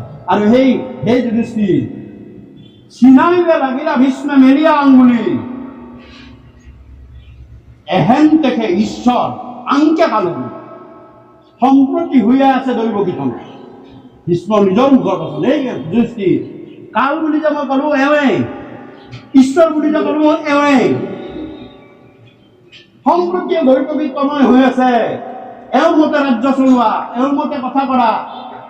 ভীষ্মৰ মুকুৎসৱৰ উপদেশ, ভীষ্মৰ উপদেশ দি গৈছে এইবিলাক। এওঁৰ কাৰণে কোনো নাই, মনত ৰাখিবা, তোমালোকে মহাভাগ্যৱান, তোমালোকে ঘৰতে তেওঁক পাইছা। কেতিয়াবা দুধ কৰিছা, কেতিয়াবা ৰথত ড্ৰাইভাৰ কৰিছা গাড়ীৰ, কেতিয়াবা খাব দিছা নে নাই নাজানো, কিন্তু তোমালোকে এৰা নাই, কাৰণ তোমালোক পৰীক্ষাত পাছ হৈছা। সুখ পালে দুখ পালে সকলোৱে ভগৱানকে মাতে। সুখ পালে যদি প্ৰথমে পাহৰিবলগীয়া বস্তুটো আছে, সেইটো ভগৱান। সুখ পালে যদি প্ৰথমে পাহৰে, প্ৰথম ভগৱানক পাহৰে। আৰু সুখতো যদি ভগৱানক তুমি মনত ৰাখিব পাৰা, তোমাৰ জীৱনলৈ আৰু দুখ আহিবই নিদিয়ে। তোমাৰ জীৱনলৈ আৰু দুখ কেতিয়াও আহিব নোৱাৰে যদি সুখতো ভগৱানক পাহৰা। এই কথা আমাৰ বাক্য নহয়, এই কথা মোৰ কৃপালু গুৰু মাধৱ মহাপুৰুষে নামঘোষাত কৈ থৈ গৈছে, আপোনালোকে গায়ে থাকে, পঢ়িয়ে থাকে। অ ঐশ্বৰ্য বিভূতি বলক্ৰমে জানে মোক আজিতো নৰোত্তমে, নৰোত্তম বুলি ক'লে তেওঁ, ময়ো হইলো তাৰ সিও হইল বৎস। যে সুখ দুখ ঐশ্বৰ্য বিভূতিৰ সময়ত যদি মোক কোনোবাই জানিলে, তেওঁ মোৰ বৎস হ'ল, ময়ো তেওঁৰ বৎস হ'ল, কাৰণ সকলো বস্তু তেওঁ মোক অৰ্পণ কৰে। তেওঁৰ একো বুলি নাভাবে, মই তোমাকে হে প্ৰভু, তোমাৰ কৃপাত পাইছো, আৰু যদি কিবা পোৱাও নাই প্ৰভু, তুমি মোৰ ভালৰ কাৰণে। তাকে কৈছে আত্মসন্তুষ্ট। আত্মসন্তুষ্ট কি? যে যিটো পাইছো সেয়া ভগৱন্তৰ কৃপা মানা, ভগৱন্তৰ কৃপাতহে আমি পাইছো। আজি যে এইখিনি, সেইকাৰণে প্ৰথমতেই কৈছো, আজি যে এইখিনি সময় কৃষ্ণ কথা অলপ আলোচনা কৰিবলৈ আমি সুবিধা সুখ পাইছো, সেয়া ভগৱন্তৰ কৃপা। যিটো আমি পাইছো আমাৰ মতে, সেয়া ভগৱন্তৰ কৃপা মানা, আৰু যিটো আমি পোৱা নাই আমাৰ মতে, সেয়া ভগৱন্তৰ ইচ্ছা, তোমাৰ ভালৰ কাৰণে। আমি দৌৰ মাৰি গলো, গাড়ীখন নাপালো, নামঘৰত খাওঁ সত্য আহিলো, গাড়ীখন নাপালো। পোৱা হলে তাতে কিবা এটা অঘটন হলেহেঁতেন, ভগৱন্ত আগতে জানে যে এইখন গাড়ী মোক অঘটন হব, মই ইয়াক তালৈ নপঠাও, কিন্তু গাড়ীটো আপুনি ভগৱানকে দিলে, নামঘৰটো হাত পাতিলে গাড়ীখনে দিলে। কিন্তু ভগৱন্তই যদি তুমি উঠিলাহেঁতেন, আলৰ ঈশ্বৰ তেওঁ। সেইকাৰণে কৈছে কৃষ্ণ একদেৱ দুখহাৰী কালো মায়াদি অধিকাৰী কৃষ্ণ বিনে শ্ৰেষ্ঠ দেৱ নাই নাই কৈছে মই জানো কালৰ অধিকাৰী মই ভূত ভৱিষ্যত বৰ্তমান কালত কি হ'ব মই জানো তোমাক মই গাড়ীখন সেইকাৰণে নহয় গতিকে যি নহ'ল তোমাৰ কাৰণে এয়া মনত ৰাখিবা হে প্ৰভু তুমি মোৰ ভালৰ কাৰণে গাড়ীখন প্ৰেম কৰালা নিশ্চয় মোৰ কিবা এটা বিপদ আছে হে প্ৰভু তোমাৰ কৃপাৰ তুলনা নাই প্ৰভু এইবুলি আমি নিজকে ভগৱন্তক অৰ্পণ কৰি আত্মসন্তুষ্টি হ'ব আমি সন্তুষ্টি নহওঁ মই উদাহৰণ হওঁ গতিকে চাওক গতিকে লৈ সেই ভগৱন্ত ঈশ্বৰ পুৰুষে তাক ৰক্ষা কৰিছিলে যে গৰ্ভতে থাকি শিশুটোক ৰক্ষা কৰিছিল আৰু গৰ্ভতে থাকি শিশুটোক ৰক্ষা কৰিছিলে কাৰণে শিশুটোৰ আমাৰ কওঁ পুষ্টিৰ নাম পুষ্টিটো এটা বেলেগ থাকে হয়নে আৰু মাততে ঘৰত বেলেগ পুষ্টিৰ নামটো কি জানেনে বিষ্ণুৰাজ তাৰমানে শংখ চক্ৰ গদা পদ্ম ধৰি ভগৱন্ত পুৰুষে দেখা দিছিল বাহিৰত কিন্তু কৃষ্ণ হৈ ৰখি আছে আৰু উত্তৰাই দৌৰ মাৰি আহি উত্তৰাৰ মানে গৰ্ভটো জ্বলিব ধৰিছে নহয় উত্তৰাই দৌৰ মাৰি আহি কৃষ্ণৰ আগেদি গৈ বিষ্ণুক প্ৰণাম কৰিছে কৃষ্ণৰ গাত লাগি গৈছে কাৰণ তেওঁলোকৰ ইষ্টদেৱ কোন বিষ্ণু কৃষ্ণ তেওঁলোকৰ সখা বন্ধু বান্ধৱ দাদা তোৰা এইবিলাকে কৃষ্ণই যে বিষ্ণু সেইটো ভাৱনা অহা নাই আহি কি কৰিছে বিষ্ণু ইষ্টদেৱক মাতিছে গতিকে আমি দুৰ্ঘোৰ বিপদ কালত ইষ্টদেৱক মাতিব লাগে কাক মাতিব লাগে এতিয়া আমাৰ ইষ্টদেৱ কোন আমাৰ ইষ্টদেৱ কোন কওকচোন কেনেকে ক'ব ক'ত আছে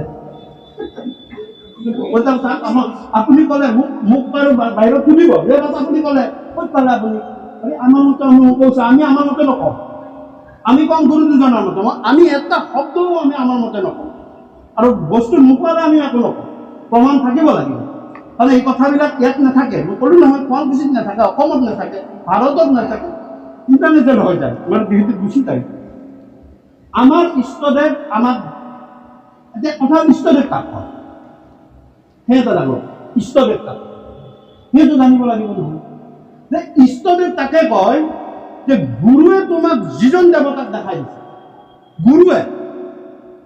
গুৰুৱে তোমাক যিজন দেৱতাক সাধন পূজন সেৱন বন্দন কৰিবলৈ দেখাই দিছে তেওঁ ইষ্টদেৱ বুলি যে এইজনে দেৱতাই তোমাৰ পূজ্য সেই গুৰু বাক্য হ'ব লাগিব বেলেগৰ কথা নহ'লে মই আজি মোৰ মতে বেলেগে ক'ব মই বেলেগক পুজিম অমুকে আহি মোক ক'ব গুৰু বাক্য আমাক গুৰুৱে দেখাই দিছে কৃষ্ণ কোনে কৈছে গুৰু আহি তোমাক কৈছে বোলে কোনে কৈছে যে গুৰুৰ বিশ্ব মাধৱ মহাপুৰুষে কৈছে কৃষ্ণ মোৰ ইষ্টদেৱ আত্মা প্ৰিয়তম গুৰু পুৰী দাসোদৰ বন্ধু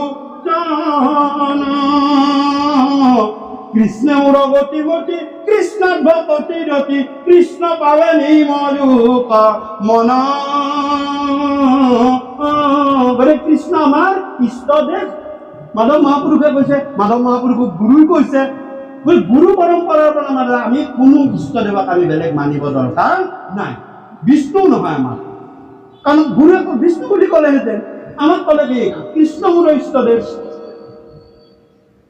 গতিকে সেইদিনা ইষ্টদেৱ আছিল তেওঁলোকৰ বিষ্ণুক আহি যেতিয়া আঁতৰ কৰিব ধৰিছে গতিকে আইমাতৃসকলকো আমি সেৱা এই পাঠৰ পৰা গৰ্ভৱতী অৱস্থাত সদায় ইষ্টদেৱৰ নাম লৈ পুৱা আৰু গধূলি সমতি যাতে ভগৱন্ত পুৰুষৰ কৃপা হয় আৰু গৰ্ভত থকা দেৱ শিশুটি ভগৱন্তৰ কৃপাই যাতে ৰক্ষা কৰে কাৰণ অপশক্তি অপদেৱতাই অহৰ্নিশে ভিতৰৰ গৰ্ভৰ শিশুটিক মানে ক্ষতি কৰিবলৈ বিচাৰি কৰে যেনেকুৱা অস্বস্থামৰ ব্ৰাহ্মণৰ শক্তিয়ে গৰ্ভত গৈছিলে অহৰ্নিশে ক্ৰীড়া তেতিয়া মাতৃ উত্তৰাই ইষ্টদেৱক ছুটি কৰি ভগৱন্তৰ দায়িত্ব আহিব ভগৱন্ত শংকৰ চক্ৰ গদা পদ্ম ধৰি লৈ গ'ল আৰু লৈ গৈ দেখা দিলে আৰু মৃত শিশুক জীয়াই দিলে। কিমান উপকাৰ কৰিছে চাওক। মাকেহে কিন্তু স্তুতি কৰি আছে। কোনে স্তুতি কৰিছে? গৰ্ভৰ শিশুটো নহয়, মাকে। আইগৰাকীয়ে কৰিব লাগিব স্তুতি।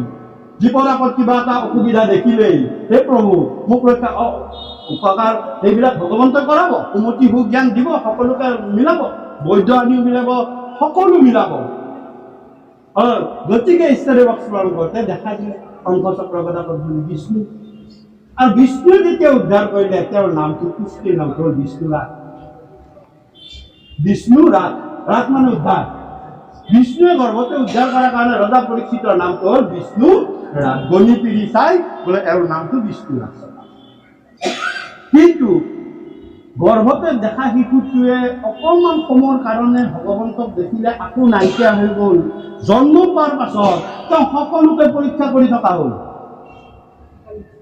সকলোকে পৰীক্ষা যে গৰ্ভতে দেখা মানুহজন এইজনে নেকি, এইজনেই নেকি, এইবিলাক সকলোকে তেওঁ পৰীক্ষা কৰা হয়। আৰু পৰীক্ষা কৰালে পৰিযোগিক চিত, গতিকে পৰীক্ষা কৰাৰ কাৰণে তেওঁৰ নাম হ'ল পৰীক্ষিত। কিন্তু মই তাৰ মাজতে কথাটো অকণমান টান মাৰি লৈ গৈছো, এটা দিনত সকলোকে পৰীক্ষা কৰিলে, ক'তো নাপালে, কিন্তু ঘৰতে আছে। এটা দিনত মস্ত দীঘল ৰাজপ্ৰসাদৰ ৰাজধাউলিৰ বাৰণ্ডা দূৰৰ পৰা কৃষ্ণ আহি আছে। আৰু পৰীক্ষিতে সেইদিনা ভাবিছে আজি কৃষ্ণক মই পৰীক্ষা কৰিম। জালখন এতে পাতি থৈ দিওঁ, এই বুলি ৰুমটোৰ মুখতে জালখন পাতি থৈ দিছে। আজি কৃষ্ণক চাম। অন্তৰ্যামী ভগৱন্ত পুৰুষে দূৰতেই গম পাইছে আজি এখন জাল পেলাই থৈ দিছে। আৰু এই জালত মই আজি গুচি যাব লাগিছিল। ভকতৰ ইচ্ছা, কিন্তু এৰ হাবিয়াসটো মই দূৰ কৰিব লাগিব, নহ'লে মানে বৰ মানে সেই কৰি আছে, হাবিয়াসটো দূৰ কৰি মাৰি আছে। এই বুলি অনন্ত কোটি ব্ৰহ্মাণ্ডৰ মালিক যি মায়াৰ অধিপতি, 5 প্ৰকাৰৰ মায়াত আমি জীৱবিলাকে ভ্ৰমি থাকোঁ। মই মায়াখিনিৰ বিশ্লেষণ নকৰোঁ, আৰু সময়ৰ কথা আছে, মায়াখিনিৰ পিছত আমি বিশ্লেষণ কৰিম। কিন্তু নামকেইটা কৈ যাম, মনত ৰাখিব। প্ৰথমটো হ'ল আৱৰণী মায়া। অবচুক দেখা মচুক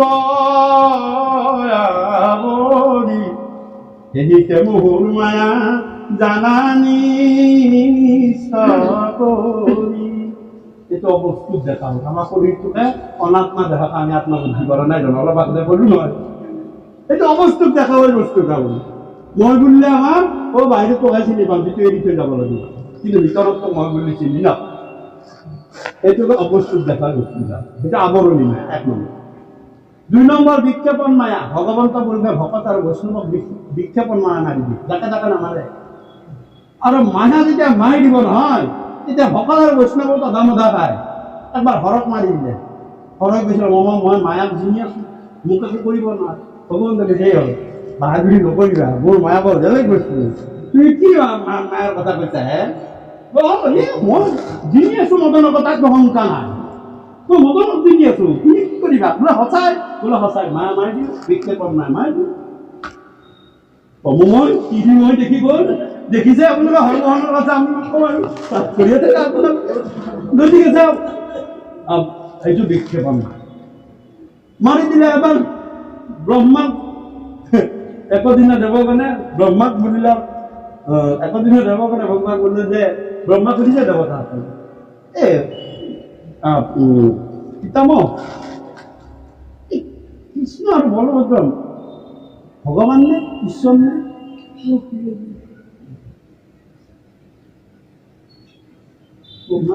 এই নহয়, সামান্য মানুষ। এই গৰু চাৰি ঘূৰে, নন্দৰ ঘৰত যায়, তেওঁলোক মনুষ্য হ'ব পাৰে জানো? একদিনা দেৱগণে ব্ৰহ্মাক কৈছিলে মানে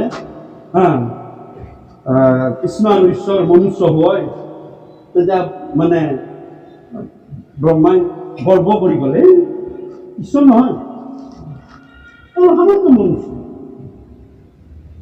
হয় নেকি? মই প্ৰমাণ দেখা নাই, ছাৰ এইখিনি গৰ্ব কৰি কলৈ গ'ল?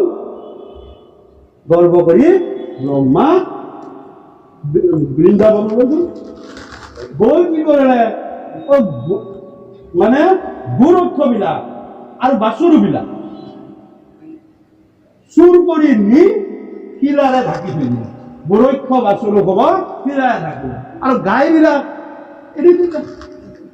অলপ পিছত আহি দেখিলে হাঁহ চলি লগৰ চলিবিলাকো নাই আৰু পোৱালীবিলাকো নাই। কৃষ্ণ বোলে ইয়ে ৰাম, অন্তৰ্যামী কৃষ্ণ চাচা খেলটো কাৰ? ব্ৰহ্মা মোক পৰীক্ষা কৰিব আহিছে। এতিয়া কথা হ'ল মই ইচ্ছা কৰিলে কিন্তু দাঙি তাৰ পৰা লৈ আহিব পাৰো, কিন্তু মজাটো ব্ৰহ্মাই নাপাব। ভাগৱতত আছে যে ব্ৰহ্মাই মজাটো নাপাব, মজাটো পাব লাগিব। আৰু মই যদি ইহঁতক ধুনীয়াকে মই গকুল ব্ৰজলৈ গুচি যাওঁ, মোক তাতে থাকিব নিদিব, গোটেই মুঠে মাৰিব গাঁৱৰ মানুহখিনিয়ে। চলিকেইটা ক'ত থাকিম, পোৱালীবিলাক ক'ত থাকিম, মাকবিলাকতো নাযাব। মই এতিয়া ডাঙৰ কথা হ'ল সংকটত পৰি গ'ল ভগৱান। তেতিয়া ভগৱন্তই ভাবিলে ব্ৰহ্মা দেখাই দিলে, অৰ্থাৎ আপুনিয়ে ভূ আৰু বৃক্ষ হৈ গ'ল, বাছৰু আৰু বৃক্ষ।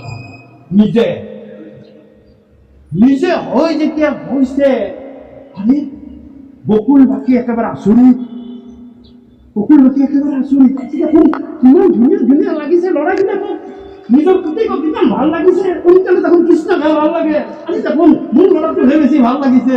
সোনকালে গাইবিলাকো ইমান আনন্দ কৰি আহিছে।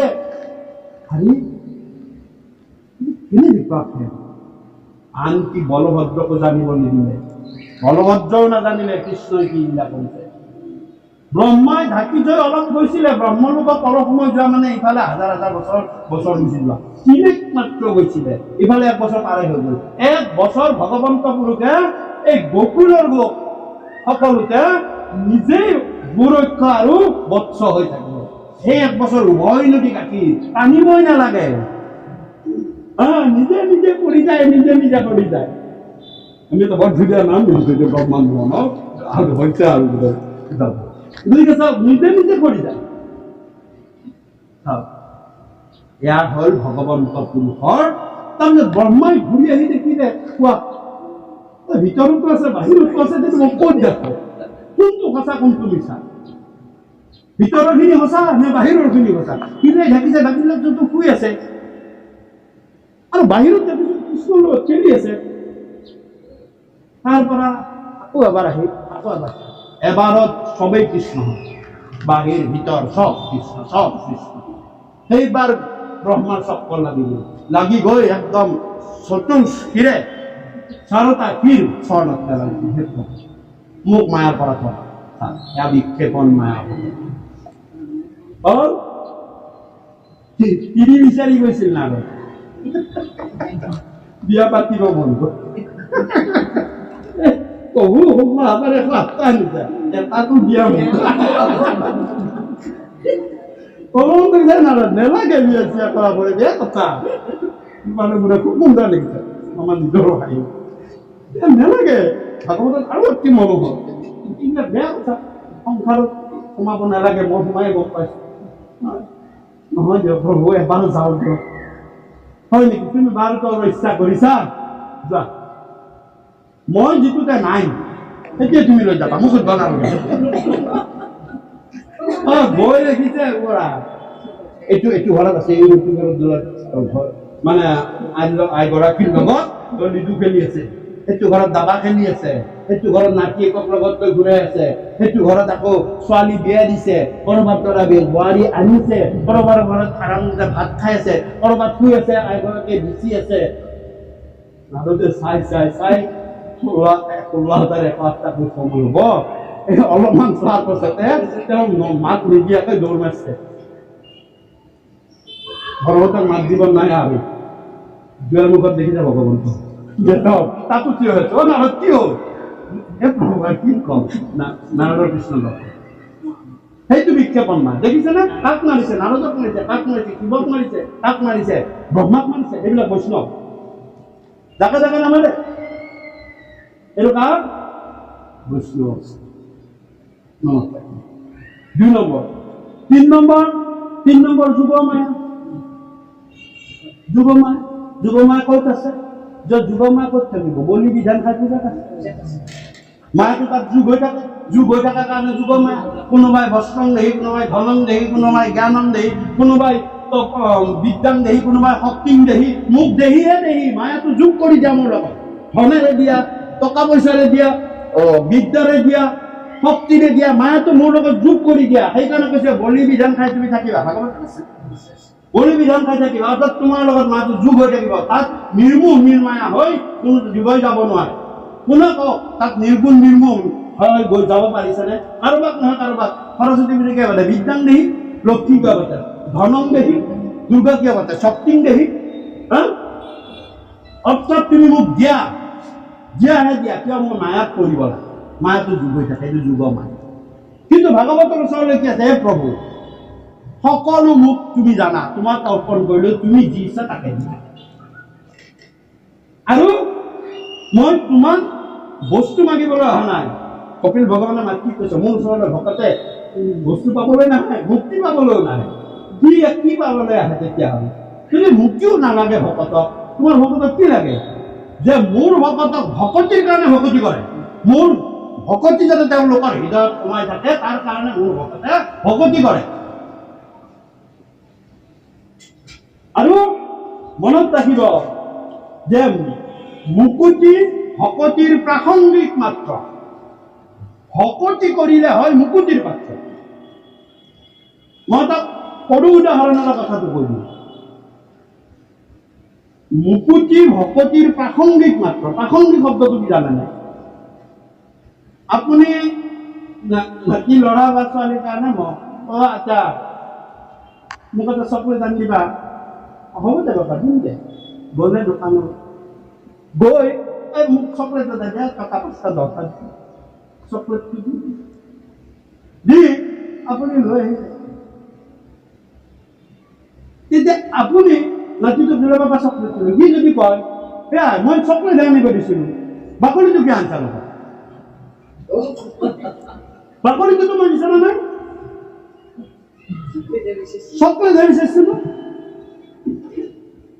আপুনি চকলেট কিনিব যাওঁতে বাকলিটো কি পালে লগত পালে নে নাই ফ্ৰী সেইটো প্ৰাসংগিক মাত্ৰ আপুনি চকলেটটো কিনক বাকলিটো নিজে নিজে লগত আহিব কলটো কিনক বাকলিটো গোটেইখিনি নিজে লগত আহিব তাকে কৈছে তুমি ভক্তি কৰা মুক্তিটো প্ৰাসংগিক তাৰ লগত ভক্তিৰ লগত মুক্তি তুমি ফ্ৰীত পাবা ভকতি কৰিলে হয় মুকুতিৰ পাত্ৰ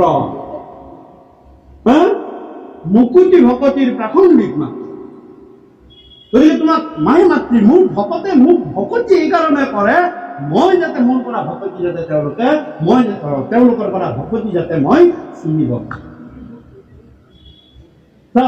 গতিকে এয়া হৈছে যোগমায়া এয়া ভগৱন্ত পুৰুষৰ নিৰ্গুণ নিৰ্মোহ স্থান ইয়াত ভগৱন্ত পুৰুষে সকলো মনত সেইকাৰণে ভাগৱতৰ প্ৰথমতে কৈছে যে প্ৰভু ভগৱন্ত ভকতৰ নৱনিধি হৰিক স্মৰণে আৰম্ভৰ হৌক সিদ্ধি সৰ্বসিদ্ধি ভগৱন্ত পুৰুষে ইয়াত বিদ্যা লাগে বুলি ক'লে বিদ্যাও পাবা ধন লাগে বুলি ক'লে ধন পাবা শক্তি লাগে বুলি ক'লে শক্তি পাবা তোমালোকে বৈৰভাৱে বুলি যদি ভাৱ লোৱা বৈৰভাৱো পাবা চব পাবা কিন্তু তাত আপোনালোকে লক্ষ্মীৰ ওচৰত যাওক শক্তি আছে যদি মোক বিদ্যা দিয়ক আছে যদি দিয়ক সৰস্বতীৰ ওচৰলৈ যাওক আপোনালোকে কওক যে আপোনাৰ যদি শক্তি আছে মোক ধন দিয়ক সূৰ্যক কওক যে আপোনাৰ তোমাৰ যদি শক্তি আছে মোক বৰষুণ দিয়া বায়ু কওক আপোনালোকে শক্তি আছে যদি মোক তাপ দিয়া পাৰে যদি দিয়ক কিন্তু ভগৱন্ত পুৰুষক কওক আপুনি মোক ভৈৰভাৱটো দিয়া তোমাক কংসক দিয়াৰ নিচিনা হিৰণ্যকশিপুক দিয়া ভগৱন্তে কৈছে যা ভৈৰভাৱে 300 বছৰ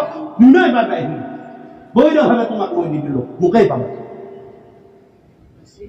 সেয়া হৈছে যোগ মায়া গতিকে মায়াৰ লগত যোগ হয় নে বিয়োগ হয় ভগৱন্ত পুৰুষৰ কৃপা হওক সকলোৱে মায়াৰ পৰা বিমূল হৈ আহি একান্ত ভগৱন্ত পুৰুষৰ চৰণত সমস্তখিনি অৰ্পণ কৰি দিব হে প্ৰভু তুমি আমাক ভকতি দিয়া আমি বাকীখিনি প্ৰীত পাম তাৰ পাছত আহিলে যোগমায়া আৰু যোগমায়াৰ পিছত আহিলে বৈষ্ণৱী মায়া বৈষ্ণৱী মায়া কি যে বৈষ্ণৱী মায়াৰ কাৰণে আমি সংসাৰত আবদ্ধ হৈ আছো এয়া মোৰ ল'ৰা মোৰ ছোৱালী, মোৰ বোৱাৰী, মোৰ ককাইক, মোৰ স্বামী, মোৰ দেউতা, মোৰ মা, এইবিলাক সম্বন্ধই আমাক যোৱালে এতিয়া বৈষ্ণৱী মায়া। আৰু বৈষ্ণৱী মায়াটো যেতিয়া নাইকিয়া হৈ যাব, তেতিয়া আপোনালোকে সকলোতে আত্মতত্ত্ব, আত্মাৰাম, ঈশ্বৰ সকলোতে। আৰু ভগৱন্ত পুৰুষে সময়ে সময়ে বৈষ্ণৱী মায়াটো লৈ লয়। সেই ভগৱন্তৰ কৃপা, ভগৱন্তৰ ইচ্ছা হ'ব লাগে। ভগৱন্তৰ নহয়, ইচ্ছা নহ'লে ভগৱন্তৰ একো কাম নহয়। ভগৱন্তৰ ইচ্ছা কৰাৰ কাৰণে পাতডাল তাতে লৰি আছে, গছডাল দিয়া আছে। ইচ্ছা নকৰচোন কামটো কৰি। আৰু ভগৱন্তই ইচ্ছা কৰিলে এদিন নকদা মাতৃৰ পৰা মাজি বৈষ্ণৱী মায়াটো লৈ লয়। আৰু বৈষ্ণৱী মায়াটো এদিনা লৈ ল'লে। আৰু যশোদাই কৈছিলে যে মুখখন মেলি দে, মাটি খাইছো যদি মুখখন মেলি দিলে। বৈষ্ণৱী মায়াটো লৈ ল'লে। লোৱাৰ লগে লগে মুখৰ ভিতৰতে একেবাৰে সমস্ত জীৱ জ্যোতিষ তেজ জল সত্ৰ ৰজতম ইন্দ্ৰিয় বল, হয়নে? আৰু আনকি যশোদাই দেখা, নিজকো দেখা পালে তাতে। ভিতৰত খুব সুন্দৰভাৱে আপোনালোকে গাইছে খবৰ কৃষ্ণ কৰোণা, কিন্তু চাহি জগন্নাথ নাথ বন্ধু। গতিকে তাতে সমস্তকে দেখা পালে। দেখা পাইতো আৰু ইছৰাম মুনি কন্তমূল পুত্ৰ মানুষ কেহেন্তে বিষ্ণু পুৰুষ পৰদূৰকাৰে কৃষ্ণ কৈছে। কি কৰিব তুমি? কৃষ্ণ ধৰি খেলটো বেয়া হ'ল। মই তেওঁৰ মাৰ খাবহে আহিছিলো, কাণত ধৰা কাণ চেপাহে খাব আহিছিলো। মোক গালি পাৰক, মোক ধমকি দিয়ক, মোক খেদক, মই কিবা কম। এই যাদুখন দেখাই থাকিলে অন্তৰ দেউতা মা সকলোৱে মোক সাহসত থাকিব। মাক বেছি মই ল'ব নোৱাৰো। তেতিয়া কি কৰিলে? তেতিয়া ভগৱন্ত পুৰুষে হে কৰিলা বৈষ্ণৱী মায়া বিস্তাৰ, হে গুচিল বিষ্ণু জ্ঞান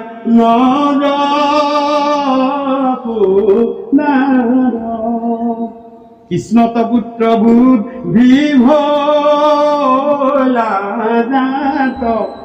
এই ধূলা জাৰি জুৰি লৈলা পাৰন্ত মুখে সুমাস্ত দিয়া, মূৰ আয়ু লৈ উটাই দিয়া। যে বৈষ্ণৱী মায়াটো মাৰি দিলে, খাব পৰা কৃষ্ণ যাই গাখীৰ খুৱাব ধৰিলে, মনটো মুচি দিব ধৰিলে, বাবা মন আয়ুখিনি তোৰ তাতে লাগব, কৈ কি কথা লাগছা। এয়া বৈষ্ণৱী। ভগৱন্ত পুৰুষে যেতিয়া ভকতৰ পৰা কি হয় বৈষ্ণৱী মায়াটো লৈ লয়, আপুনি সমস্ততে ভগৱন্তৰ যি ইচ্ছা সেইটোৱে আপুনি দেখি থাকিব। আপুনি সেইকাৰণে কৈছে গুচায়ক মায়া স্বামী তোমাৰ চৰণ আমি বজিলো জয় জয়, যে মায়াটো প্ৰভু অলপৰ কাৰণে গুচাই দিয়া হ'ল। মই 4 নম্বৰ কথা কৈ আছো, 4 নম্বৰ মায়াটোৰ কথা। 5 নম্বৰ আৰু এটা আছে, কিন্তু 4 নম্বৰতে এটা পৰীক্ষিত মায়াটো কৰিছে বৈষ্ণৱী মায়া। ভগৱন্ত পুৰুষ আহি আছে, আহি মোৰ কাৰণে জালখনটো পাতি থৈ দিছে। এওঁৰ আজি মই বৈষ্ণৱী মায়াটো লৈ ললো। যে বৈষ্ণৱী মায়া ললে, ফুটাটোতো বিষ্ণু দেখা হ'ল, এই বহি থকা চকীখনতো বিষ্ণু দেখা হ'ল, নিজৰ সিংহাসন আশে পাশে চবতে বিষ্ণু। আৰু সেই সুবিধাতে শ্ৰীকৃষ্ণ আগফালে দিয়ে কৃষ্ণও গ'ল, কৃষ্ণ বিষ্ণুৱে গ'ল। এতিয়াতো দেখোন বিষ্ণু চব যেতিয়া বিষ্ণু, কৃষ্ণটো বিষ্ণু বুলি ভাবিলে মোৰ সেইকেইটা মাথাটো গৰম হৈছে। আজিৰ পৰা নকৰো আৰু এইখন, আজিৰ পৰা আমাৰ এইখন নকৰো, বাদ দিলো। ভগৱন্তৰে নিশ্চিত কাহিনী গুচি বৈষ্ণৱী মায়াটো লৈ ল'লে। ভগৱন্তই যি ভাবে সেইটো আমি একো ভাবিব নোৱাৰো। সেইকাৰণে আমি স্বতন্ত্ৰ নহয়, আমি ভাবিব নোৱাৰো। ভগৱন্ত পুৰুষে মায়া গুচাব লাগিব আৰু ভগৱন্তই ভাবিব লাগিব, তেতিয়া আমি স্বতন্ত্ৰ। সেইকাৰণে আমি ভগৱানৰ স্বৰ্গ। আৰু শেষৰ অংশ হৈছে মধুমতী মায়া। এই 5টা। গতিকে 5টা কিয় হ'ল? মধুমতী মায়া কি তাকো কৈ দিছো, আমি আৰু বেছি গছিল কৃষ্ণ। মধুমতী মায়া হৈছে যে মধুমতী মায়াটো পৰা ৰছীডালৰ পৰা মায়া দেৱীক কৈছে, মধুমতী মায়া ৰছীডাল খুল দে, এই যুৱক কোন জীৱকেইটা এইকেইটাত যত যিমান জীৱ আছে, যিমান জীৱ আছো অকল নহয় মনুষ্য, ইয়াতে যত যিমান তলে পৰা পোক পৰুৱা পৰ্যন্ত আছে, সকলোৰ কাৰণে খুলিছে। কিয়? মোৰ কথা শুনিব আৰু ভগৱন্ত পুৰুষৰ ইচ্ছাত, ভগৱন্ত পুৰুষৰ কৃপাত মধুমতী মায়াৰ ৰছীডাল আমাক কিছু সময়ৰ কাৰণে আকৌ টান মাৰি দিব দেই। আমি পুতল আহে আকৌ টান মাৰি দিব অলপ পিছত, আকৌ ঘৰলৈ গৈ এই মধুমতী মায়াত আমি মত্ত হ'ব লাগিব। কিন্তু কাৰণ আমি সংসাৰী দিব, আমাৰ ওপৰতো সংসাৰ ধৰ্ম পালন কৰি থকাৰ দায়িত্ব আছে। আকৌ যাব লাগিব। এনেকে থাকিলেতো আমাৰ ঘৰৰ গৃহস্থ নচলিব ন, আমাৰো নচলিব, তোমাৰ চাকৰিয়ে নচলিব। গতিকে লৈ চাওক, ভগৱন্ত পুৰুষে মায়াৰ ৰছীডালৰ পৰা মধুমতী মায়া নামৰ ৰছীডাল খুলি, আৰু আমাৰ জীৱক এনেকুৱা সৎসংগত, নামঘৰ কীৰ্তনত ঘৰ আদি সৎসংগত যাবলৈ আমাক কৃপা কৰে। কিন্তু ভগৱন্ত পুৰুষে কৃপা কৰিলে কি হ'ল, চালাক চতুৰ মনুষ্য ভগৱন্ত পুৰুষৰ কৃপাৰ পাত্ৰ হৈও খুলি দিলে, যা তোক যাবলৈ কৈছো কলৈ, যে নামঘৰ সাধু সত্ৰ সমাজৰ তাত গৈ আমি বেলেগৰ পিছত চানা গাব ধৰিলো, ভগৱন্তকো ভাগি দিলো, সমাজখনকো ভাগি দিলো, নিজকো ভাগি দিলো। আহিছো ভগৱন্তৰ নামত, কিন্তু তাতে পৰস্পৰত যেতিয়া লগ হলো, কৃষ্ণ কথা বাদ গৈ আমি ইটোৰ পৰা সিটোৰ মধুমতী মাৰ ৰছীডাল খুলি দিয়াৰ কাৰণে ভগৱন্তৰ কৃপা হৈছে আমি লগ হৈছো। ইয়াত যদি আমি বেলেগক সমালোচনা কৰাৰ কথা কিছুমান কৈ থাকো, তেতিয়া আমি সকলোকে ঠগিলো নে? ভগৱানকো ঠগিলো। ভগৱান আৰু পিছত দিব নেকি? বিষ খুব বেছি কৰি দিব। আমি বিষ খুব কিয় বেছি হয় কোৱাচোন? তুমি শুদ্ধভাৱে আহিছো বুলি আহিব পৰা নাই, সেইকাৰণে তোমাক কলিয়া বাধা দি আছে, সুবিধা লৈ আছে যে মই ভগৱানৰ নাম একান্ত মনে শ্ৰৱণ কীৰ্তন কৰিবলৈ সাধু সংগত যাওঁ, মই বেলেগ কথা চিন্তা কৰি নাযাওঁ, ভগৱন্তই তোমাক কৃপা কৰিব। কিন্তু আমি সেইটো কৰিব পৰা নাই, সেইকাৰণে আমাৰ বিষ খুবে আমাক খাই আছে, কলিয়ে বাধা দি আছে, আমাক চাৰি প্ৰকাৰে বাধা দিছে। মই বৰ্ণনা কৰিলো কৃষ্ণ। গতিকে সেয়া হৈছে মধুমতী মায়া। এই কথা আমাৰ নহয়, আপোনালোকে ভাবিব পাৰে যে মই বৰ যোগে, কিন্তু কথাখিনি মই সজাই কৈছো, মই বুজাইহে কৈছো। মই কোনো কথা আমি একেবাৰতে কব নকওঁ। কোনে কৈছে? এই ৰাম মাধৱ মহাপুৰুষে মধুমতী মায়া উন্মত্ত কৰায়া সুৰে যত জীৱ গণ। যে মধুমতী মায়াত খোৱাৰ পিছত কিমান মানুহ আছে উন্মত্ত কৰাই ফুৰিছে সকলো জীৱগণক। সংসাৰ মধুমতী মায়া, এইটো সংসাৰ, এই ল'ৰা ছোৱালী অমুক কাম, গাৰ্ব বিষ অমুক চমুক, এইবিলাক মধুমতী মায়া। কিন্তু কেইটামান জীৱক ভগৱন্ত পুৰুষে কৃপা কৰিছে, খুলি দিছে। মধুমতী মায়া উন্মত্ত কৰায়া সুৰে যত জীৱ গণ। ভক্তৰ মায়াক পীড়ন নিমিত্তে বোলয় মধুসূদন।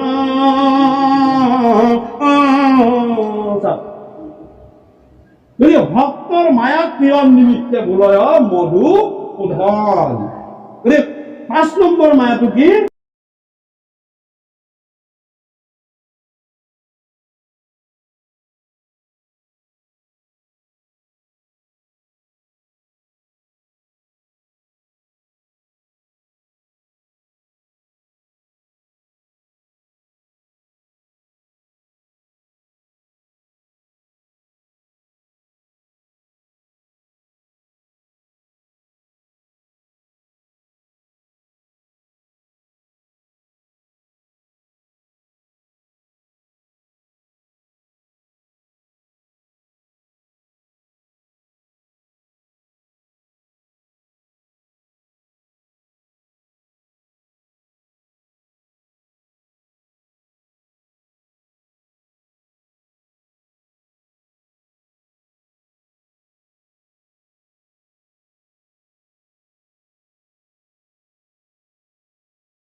রাম দেখি যুধিষ্ঠির নিপ পরম হরিকে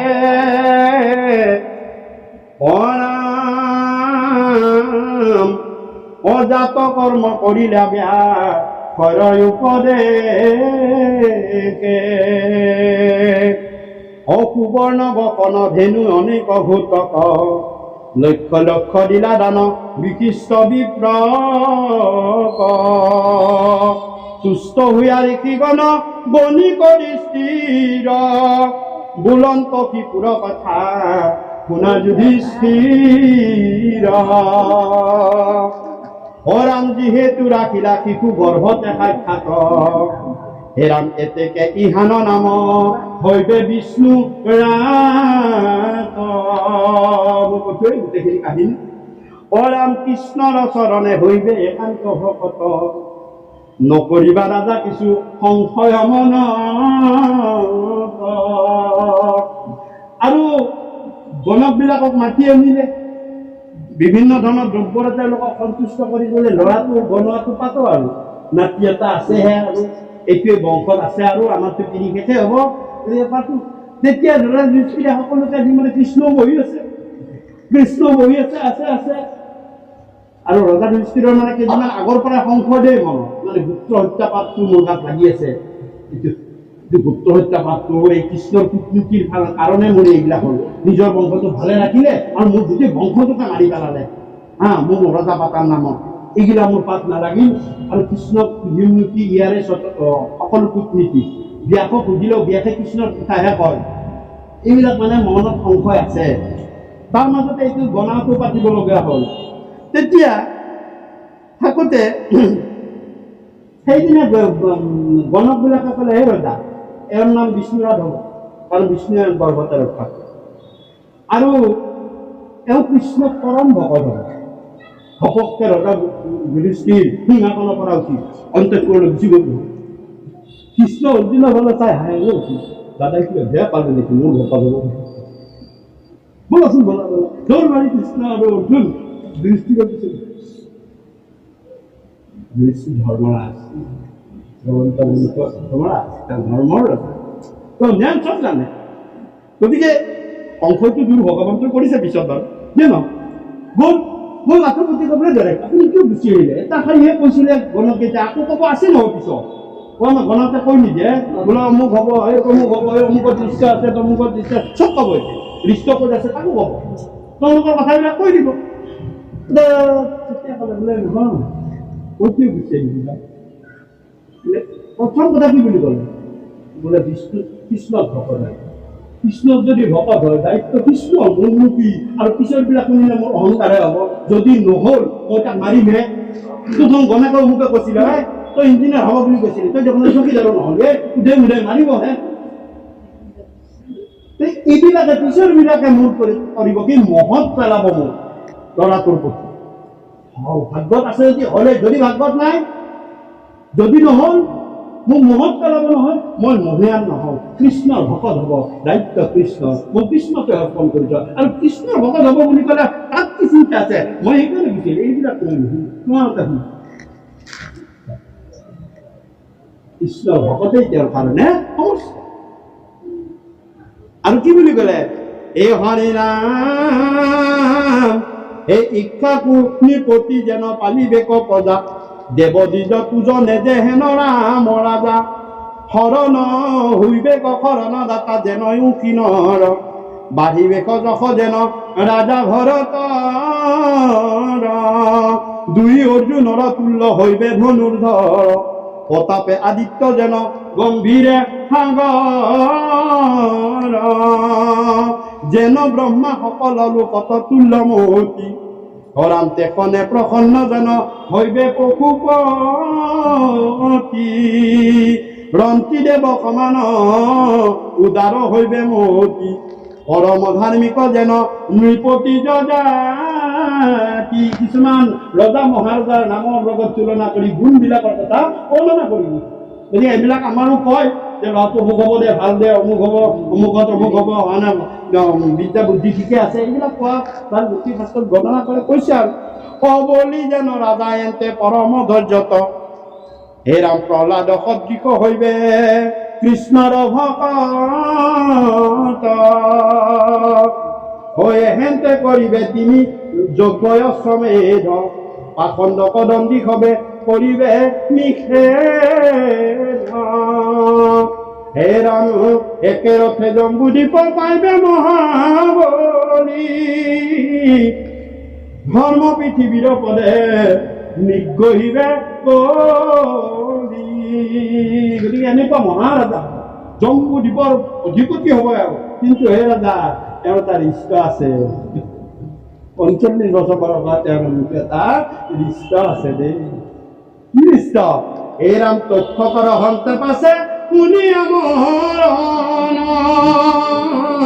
কৃষ্ণৰ চৰণে লৈবে একান্তে শৰণ 45 বছৰতে সাপে গুটাব যদি কৃষ্ণক শৰণ লয় তেওঁ তাৰ কৰণৰ উপায় পাব কৃষ্ণটো কৈ দিছে আমাৰ থাকে নহয় হয়নে কৃষ্ণ ভগৱন্তৰ কৃপাত ভগৱন্তৰ নাম লওক কোনো ৰিষ্টৰ কাৰণে কোনো বস্তু দান দক্ষিণা কৰাৰ নহয় এইবিলাক গ'লে আপুনি বেদৰ বিহিত কৰ্মত অধীনত গুচি যাব দেৱ দেৱীক সন্তুষ্ট কৰাব নোৱাৰে 10 দিব 1 পাব কৃষ্ণক 1 দিব 10 পাব 100 পাব 10 নহয় 100 পাব আপোনাকেই নহয় ভগৱন্ত পুৰুষে এজনক ভালে নাৰাখে এজনৰ লগত জড়িত সমস্ত জীৱক ভালে ৰাখে অৰ্থাৎ এজন ভালে থাকিলে নহ'ব ঘৰৰ পাৰৰ মানে বাঁহৰ পাৰটোকো ভালে ৰাখিব লাগিব তেতিয়া ঘৰখন ভালে থাকিব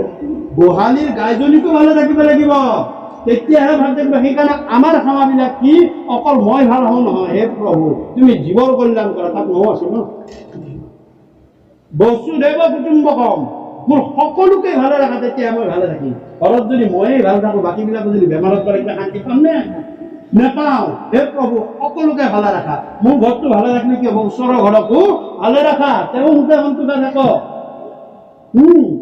মোৰ ওচৰৰ ঘৰক ৰাখিলে কি হ'ব গাঁওখনটো ভালে কুশলে থাকক গাঁওখনক ভালে কুশলে ৰাখিলে কি হ'ব আমাৰ গোটেই দেশখন ৰাজ্যখনে ভালে কুশলে থাকক হয়নে মোৰ শৰীৰৰ লগত যিমান মনুষ্য সম্পৰ্ক আছে সকলোকে প্ৰভু ভগৱন্ত পুৰুষ তুমি কৃপা একধা বিপ্ৰ বহুৰে বলন্তি এজনেই ভগৱন্ত পুৰুষে সেৱা কৰক বহুলৈ কৰক নিজৰ কাৰণে নকৰিব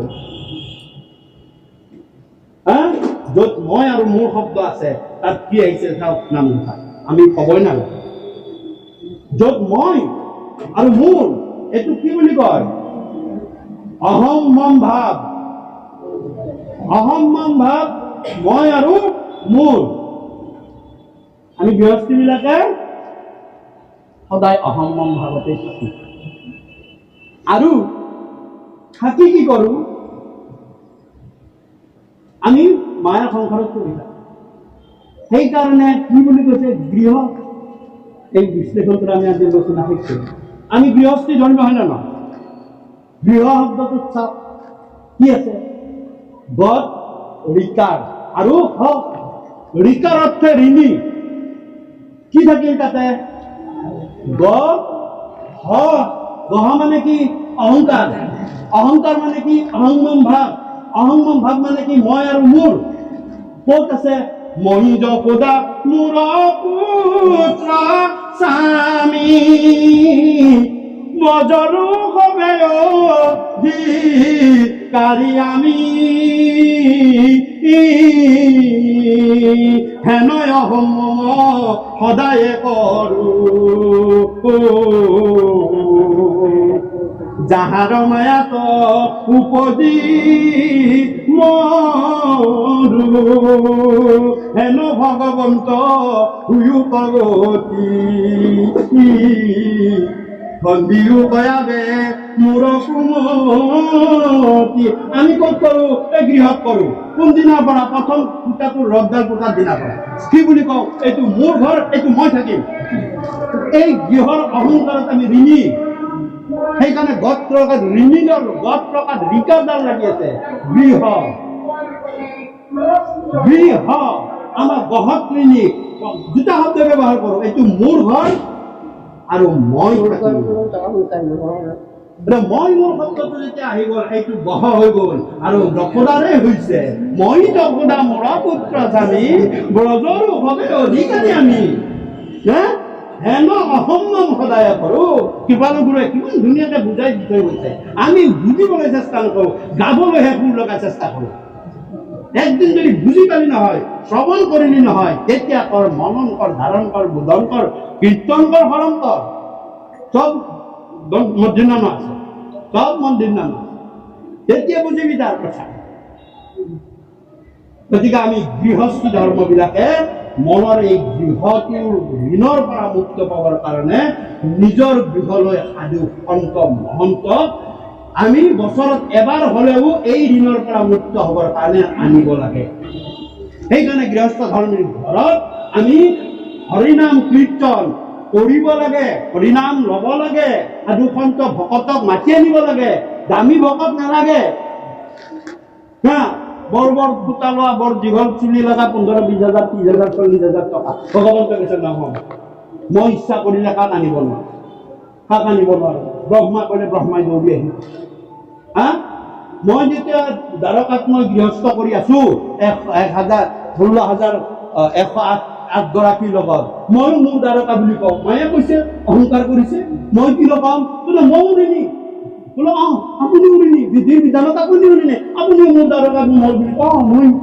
গতিকে মই নদীৰ দেখুৱাম, মই ঋণৰ পৰা কেনেকে মুক্ত পাব। মই যেনেকে গৃহস্থ কৰিছো, গৃহস্থী লোকবিলাকক মই নদীৰ দেখুৱাম। বোলে কেনেকুৱা নদীৰ, বোলে মই এনেকুৱা এজনৰ ভকতক মাতি লৈ আহি মোৰ বৈকুণ্ঠখন পবিত্ৰ কৰিবলৈ খাইবে খুন্তি বেকা নাহিকে একোকে বস্ত্ৰহীন নকৰিল। মই জনকক নানো, জনক ৰজা, মই যদি ৰজাকনা দেখো পিছৰ বিলাকৰ ৰজা আহিলেহে পবিত্ৰ হ'ব বুলি ভাবো। মই ব্ৰহ্মক নানো, তেওঁ ৰজগুণৰ দ্বাৰা পবিত্ৰ, মই তেওঁক নানো। শিৱক নানো, তেওঁ তমগুণৰ দ্বাৰা পবিত্ৰ। কিন্তু মই ভকত এজনক আনিম, এনেকুৱা ভকত যাৰ নেকি খাইবে খুন্তি বেকো একোকে নাই। আৰু ভকত আহিলে কেনেকুৱা কৰিব লাগে মই তাতে দেখুৱাই দিম। মই যিটো কৰিছো কৰক। আপুনি চৰণ ধুৱাইলা বিপ্ৰৰ, আমাৰ এটা ডাঙৰ চাকৰি কৰিলে চাকৰটোহে কয়, কাম কৰা মানুহটো কয় এই ভকত আহিছে ভৰিখন ধুৱাই দে। আমি বহুত পাইছো নে প্ৰেক্টিকেলি। কিন্তু কি সেইজন এটা অফিচৰ এটা অংশৰ মালিক, তেওঁ তাতেই পাইছে। কিন্তু অনন্ত কোটি ব্ৰহ্মাণ্ডৰ মালিক তেওঁ কি কৰিলে, আপুনি চৰণ ধুৱাইলা বিপ্ৰৰ, পাদুকলৈ ৰাখিলে আপোন চিতত তেখেতে গোটেইখিনি মচি আনিছে, পানীখিনি বাহিৰলৈ লৈছে। আমাৰ অলপমান ডাঙৰ চাকৰি কৰকচোন। তোমাৰ ঘৰলৈ ভকতে খাবলৈ ববলৈ নেপাই অহা নাই। ভগৱন্ত পুৰুষে প্ৰতিটো গৃহতে এমুঠি অন্ন এমুঠি যোগাৰ কৰি থৈছে। তোমাৰ ভকতে তোমাক গৃহ ঋণৰ পৰা মুক্ত কৰিব আহিছে, তোমাৰ অহংভাৱৰ পৰা মুক্ত কৰে। প্ৰভু আমাৰ একো নহয়, আপোনালোক নাহিলে এই গৃহ পবিত্ৰ নহয়, কৃষ্ণৰ বৈকুণ্ঠই পবিত্ৰ হৈছিল। বিপদ আমোদৰ নোযোৱাত বিপদ আমোদক নিয়াৰ উদ্দেশ্যটো কি? সংসাৰ ধৰ্ম সংসাৰ, মৰত মৰক, তেওঁ কৰিছে তেওঁ লাগিব। নিয়ম কেতিয়াও ভগৱন্ত পুৰুষে ভ্ৰষ্ট নকৰে। গতিকে আমি প্ৰসংগতে সেইখিনি কলো। আপোনালোকৰ কৰজোৰে মানে গৃহস্থ ধৰ্মী কৰক, গৃহত অন্তত আপুনি শক্তি সমৰ্থনে 4জনে হওক, 4জন 4 তত্ত্বত 4জনকেই মাতক। আপুনি এসোপা মাতি মানে কোনো ধৰণৰ খাদ্য সামগ্ৰীৰ কথা দৰকাৰ, কিন্তু আপোনাৰ গৃহটো পবিত্ৰ হ'ব লাগে। ছমাহ বছৰকৰ মূৰততো মাতিবলৈ আপোনাৰ শক্তি নহয়। গতিকে আমাৰ কিয় মাতে? পৰম্পৰা থাকিব লাগে, ভগৱন্তে গৃহস্থ ধৰ্ম কৰি দেখাই থৈ গৈছে। গতিকে চাওক, কৃষ্ণ আমি শেষলৈ আহিছো এইদৰে কৃষ্ণ কথা। হে হৰি ৰাম,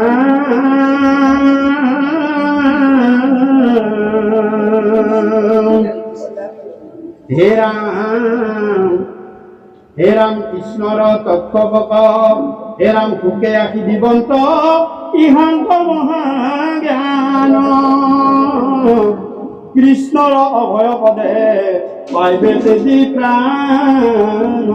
গতিকে কৃষ্ণ কথা খুব অমৃত কথা। ভাগৱতৰ 10ম স্কন্ধৰ কথা মই আপোনালোকক অলপ সময় টাচ কৰিলো।